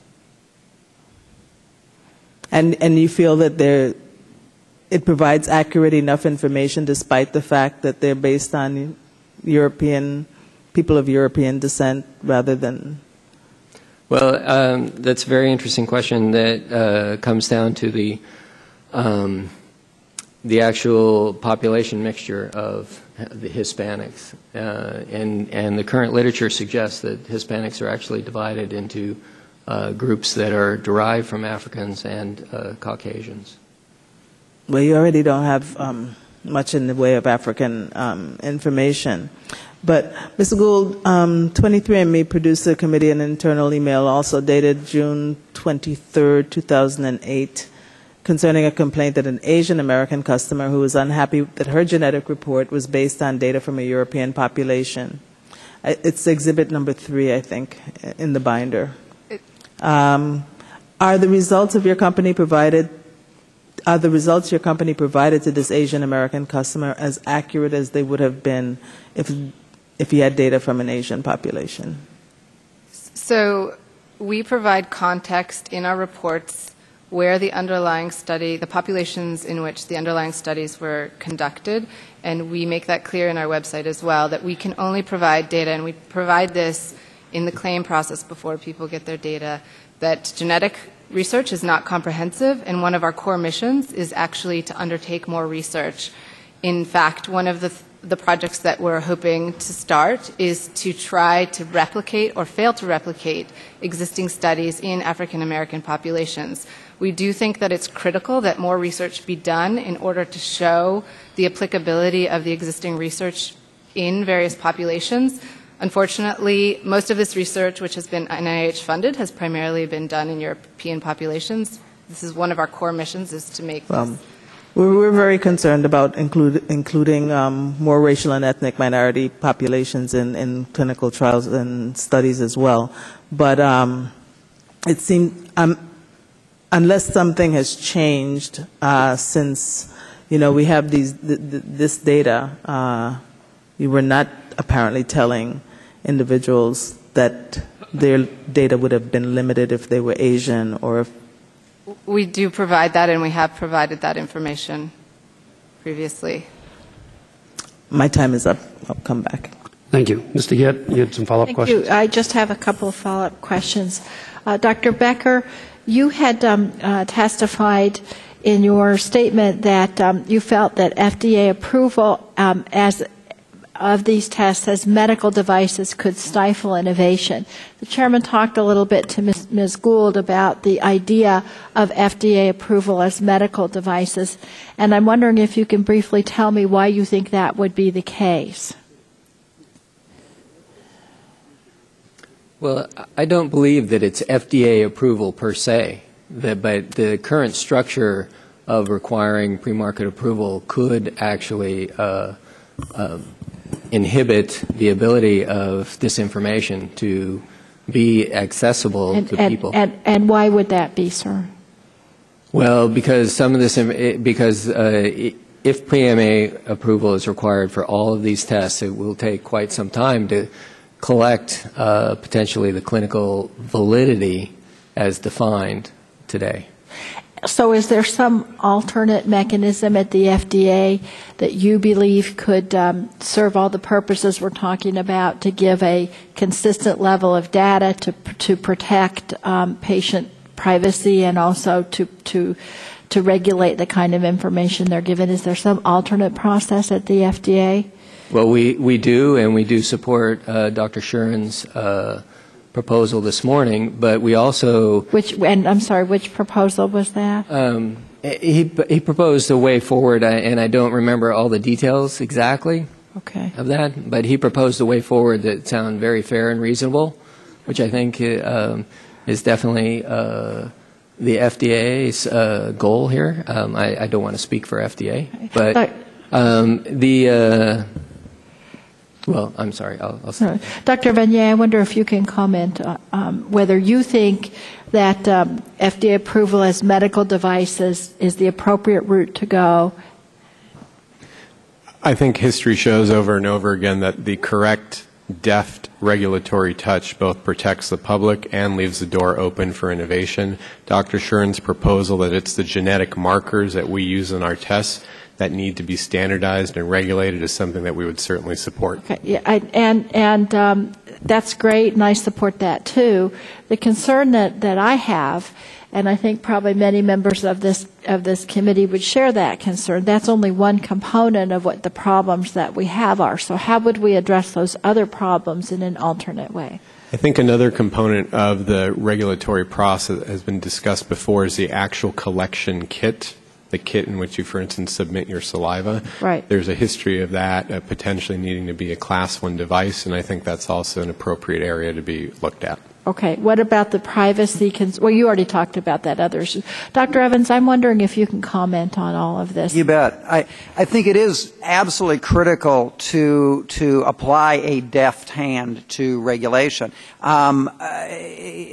Too blunt of regulation could stifle the ability of companies and academic laboratories to develop tests. So it is important. I think the two things that I find most heartening by the FDA's approach are to take a risk-calibrated approach to testing. That is, you subject tests that have higher stakes, right, to more regulation. And secondly, as was pointed out in the first panel, that one may be able to envision regulatory schemes which look at a subset of markers or a given platform and not have to clear every single test, so to speak. Mr. Chairman, I want to say two things. I think I can probably speak for all of us that we're pleased that this panel has recognized that there's a need for improvement in standardization in the industry. And I would also, it's always the practice of this committee to allow panel members to offer questions and in writing. I think that's particularly important in this case because all of us just received the GAO report this morning. So I'd ask unanimous consent that we would all have additional days to submit questions in writing to this panel, but also that they would be able to supplement their answers in today's hearing based on the GAO report that they've been given. As the gentlelady knows, we always have 10 days to put it forth additional questions. So, would you yield on that point? Yeah. I'd be happy to. Let me ask our panel this then. In light of what Mr. Getz said and what we've seen, our hearing has shown that there is a gap between claims made by genetic testing companies and the value of the information actually given to the consumer. And as Dr. Evans says, it's more entertainment than medicine. So let me ask you this then. Would you agree that until the FDA develops standards for testing, uniform standards for how you're going to test, uniform standards for genetic markers, and assure the accuracy of the tests and standards for interpreting the test results, would you agree to stop this direct-to-consumer marketing for monetary value until the FDA has this standard set? Ms. Gould? We don't think that that's the answer. We, again, believe in the accuracy of our tests. We provide So you're still going to continue marketing this We think test that it's appropriate that we continue and that people have the right to access their genetic information. for entertainment or for medical reasons? So we provide our information for informational and educational use. Okay. Dr. Venet would... Chairman Stubeck, I think it's a great question, but one put in the context of where we are as an industry. We're at the dawn of an era of personalized medicine, as the committee has pointed out, and as much early interest as there's been in the American public, I think it's important to understand we are all small businesses. I suspect no one on this table flew in on a corporate jet this morning, for instance, and so stopping any sort of offering in the public, typically from a venture capital perspective, means that most of the product category goes away for many years. Well, in our case specifically, because we distribute mostly through physicians and prevention and wellness programs, we would like to continue to be able to do so given the healthcare support that we give. Okay, so let me frame it like this. How much do you charge for one of your tests? Right now we're at several $100s. Okay, several hundred. How many of those 700 is for profit? The gross margins range. Actually, I'd put it this way. We are a pre-profitable company. We're still venture capital funded. We're losing money every year. Okay. So would you stop marketing for a profit then? Would you stop marketing tests for a profit? I know they claim they don't make a profit, but how much money do you draw off every year for this testing of Navigenics? Because that's part of the company's cost, right? Understood. So, I mean, if you're doing this for public good, why would you charge people then? So we can build these databases and do genetic testing. But even if we did that, we need uniform standards, don't we? I understand. I think most of the innovation in healthcare business shows that you can do well by doing good, and I think hopefully that's what we're continuing to would like to do. We haven't seen anything good yet. How about you, Dr. Becker? Would you stop marketing then until we get some uniform standards and testing here and so we can interpret these results? I mean, American people are spending $1 billion a year for nothing. We think developing standards is absolutely critical, and being involved in that process should require the members at this table. And in order to do that, we should have the ability to have jobs. Sure. And continue to work hard and help FDA and Congress and so would you stop marketing while we're helping FDA and Congress set we would standards? prefer not to stop marketing as we are today, and we are working similar as Navigenics with physicians and wellness programs. And so we have physicians involved, we have genetic counselors involved. We feel that it's important to allow the public access to this information if they want it, and present it in a responsible fashion, that telling genetics what genetics can and can't do. I think it's very important. So would you pay a physician to be involved in this? Was your company pay a physician to be involved in this? Yes, we would. How much do you pay them? That is not my area, and I can get back to the... Okay, we'll follow it up in writing. Yes? Okay. With that? Burgess? Let me ask you a question. Are all three of the companies represented here today based in the United States? Yes. Yes. Yes, we are. Now, one of the companies that's not here, Decode, is based in Iceland. Are any of you currently marketing your products in Europe, for example, in the European Union? We do offer our services in Europe. We're mostly in Asia and Canada. We currently do not offer our products. What is the experience with offering in Europe? What is the regulatory environment in Europe as relates to these products? We haven't heard any specific issues around this. Europe has a similar regulatory agency to the Food and Drug Administration. There are obviously some differences, but so far they've not shown any interest or curiosity in what's going on. Correct. And Knowledge. And the Canadian equivalent of the FDA, Dr. Vanier? Currently, no.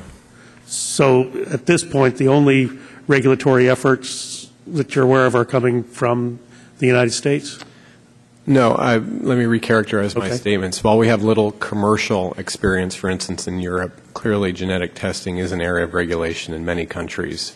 I know England has been taking a look at it. Germany has been taking a look at it as well. So I think, and there are clearly many personalized medicine coalitions and efforts in Canada as well. And can the experiences of those bodies inform the activities that we're going to embark upon at the FDA? Is there a possibility for sharing learned experiences? I think that's always the case. However, in this specific case, I believe the FDA is showing leadership compared to their counterparts abroad. Well, let me just say that personalized medicine is. I do believe that's the wave of the future. In fact, that's one of the things that concern me so much about this bill that we passed and got signed into law 3 months ago, was it moved us away from an environment of personalized medicine and moved us more into a regimented command and control type structure. So I, for one, am encouraged by what you're doing. I do want it done right. I do want the consumer protected, and I do want the information to be believable. Yes, the FDA has a role to play, but I would submit that each of you and your companies has a role to play as well. And yes, while there are some proprietary and some competitive issues to be protected, there is also the greater concept to be protected as well, which is allowing consumers to access information just as we would a blood pressure or a cholesterol or a blood glucose at a health fair that might be done at any one of our churches or community centers back home. So I think, Mr. Chairman, that's probably the extent of what I had. I did want to see if we could perhaps recall. Yes. Mr. Burgess, we'll do that. I'll Ms. Christensen another round of questions if she'd like, and I'll wrap it up with this panel, and then we're going to back Mr. Kuntz. He's still here. I'm going to recall him. Am I next? Yes, Ms. Christensen, questions? Yeah, thanks. Just to continue the same line of questioning I had before, do all of the companies represented here have disclaimers regarding the limited results that would be available to people of different races and ethnicities? If I actually may correct an assertion made by Dr. Kuntz, we do not collect any sort of ethnic information from our patients whatsoever. But we do certainly as well help educate them about the promises and limitations of the information given the state of the ethnic literature. And that's prominently displayed somewhere on your website? Yes. The answer is yes to the other two. So what if someone doesn't happens to miss that? I'm hoping that it's really prominently placed on your website. Don't you think that someone should follow up for those? I guess I would be asking Ms. Gould and Dr. Becker, since you two do ask that question.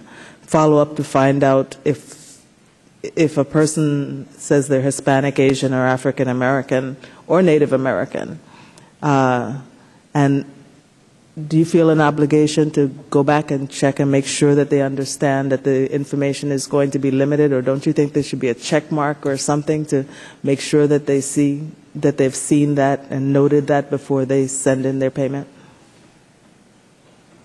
I think it's a great idea and something that I'll definitely take back to the team, to the concept of sort of a check mark to do you understand this? We do not do follow-up to say, do you understand in which cases there have been only Europeans studied? Our service is also broad. We cover ancestry and other areas that are not as dependent upon ethnicity. So we feel like everybody has something to learn from our service. We do highlight the fact that genetic research is not comprehensive, and we want to be, again, part of learning more about that. Okay. Briefly, so I could get one other question in. Okay. But just a quick answer. We could improve our service to follow up. We also do not do that particular type of follow-up that you. Okay. I was out for a while, so this question may have been asked in one way or another. And I'm going to ask everyone, starting with Dr. Becker. We've heard compelling testimony that the science is not there yet to meaningfully interpret the data that these kinds of genetic tests produce regarding risk for diseases. Not even good enough to be interpreted by health professionals. As a physician, I feel comfortable, though, that if I took a good history, did a good physical, and did some routine lab, I would get significant information on which I could predict and useful information, a risk for certain diseases. Why then should someone order these tests, especially somebody from a racial and ethnic minority background? Dr. Becker?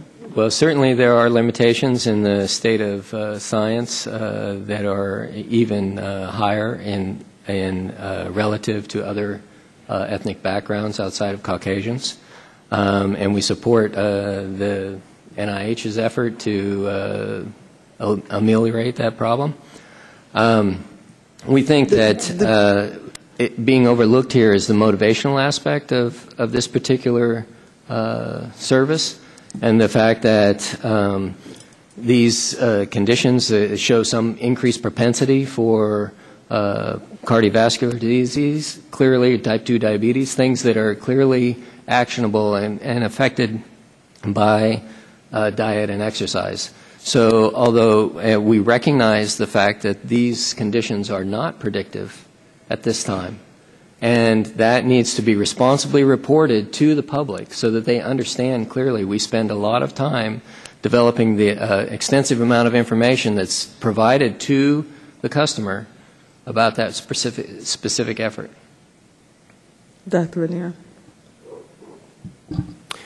There are well-known limitations to the physical exam. There are well-known limitations to the tools that we use in everyday medicine. For instance, the National Cancer Institute just looked at the limitations of family history for screening for prostate cancer and breast cancer.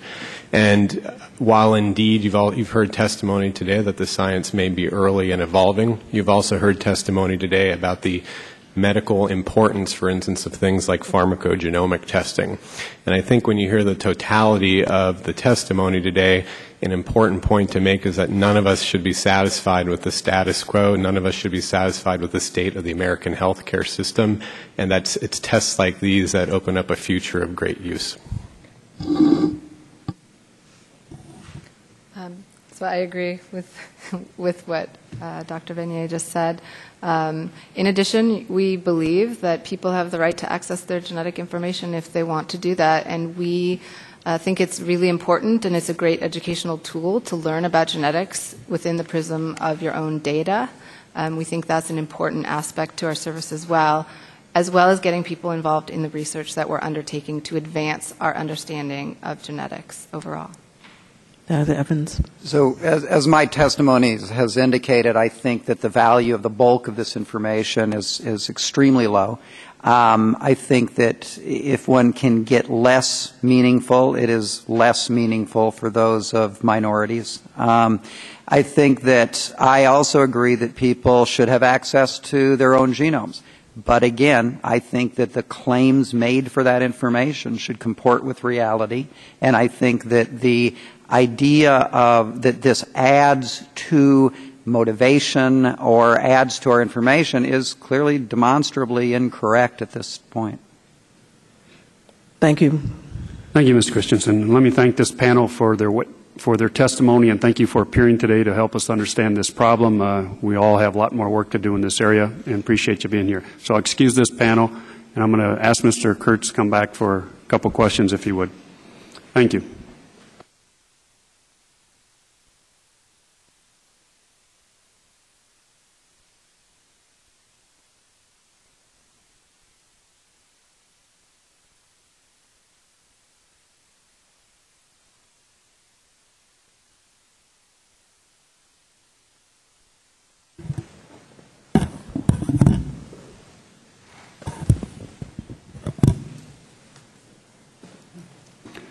Mr. Coots, right? Coots, yes, sir. Coots, I'm sorry. Mr. Coots, a couple questions, if I may. Can we put up the slide of the predictions of the 48-year-old male, the one we had up earlier? First, question or two, and then Mr. Burgess had some questions on some other parts of your testimony on the vignettes, and we'll get to that.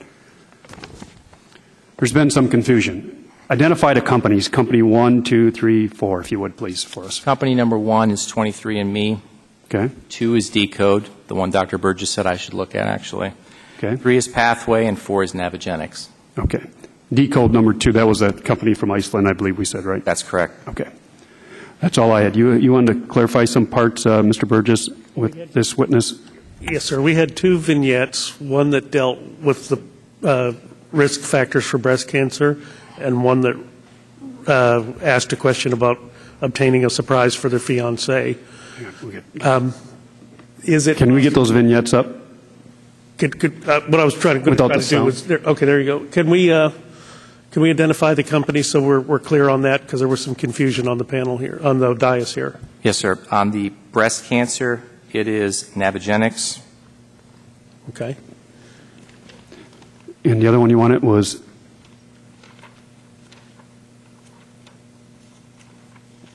Yeah, the awesome gift. Yeah, would be an awesome gift. That's Pathway. Pathway? Yes, sir. Okay, and again, we should just identify it for the record. It's the individual wants to give his fiancé the DNA testing results, right? That's right. And that was Pathways. Okay. Do you have any further questions? No. No further questions. Thank you, and thank you for your clarification. Thank you. Okay, that concludes all questioning. I want to thank all of our witnesses for coming today and for their testimony. The committee rules provide for, and as we said during the hearing, members have 10 days to submit additional questions for the record. It's also been requested and unanimous consent that any of our witnesses who testify who wish to supplement their testimony will have 10 days to do so. That concludes our hearing. This meeting of the subcommittee is adjourned.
I don't know, but it's funny.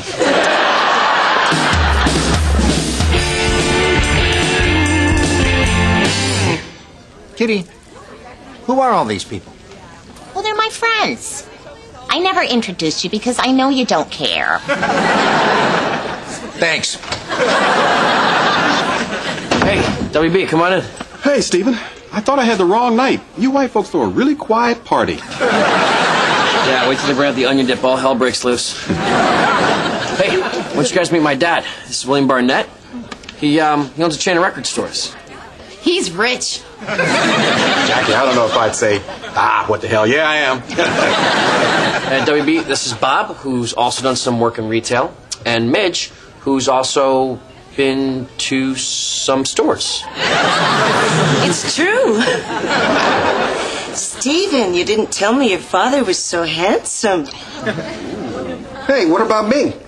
Well, you didn't tell me either.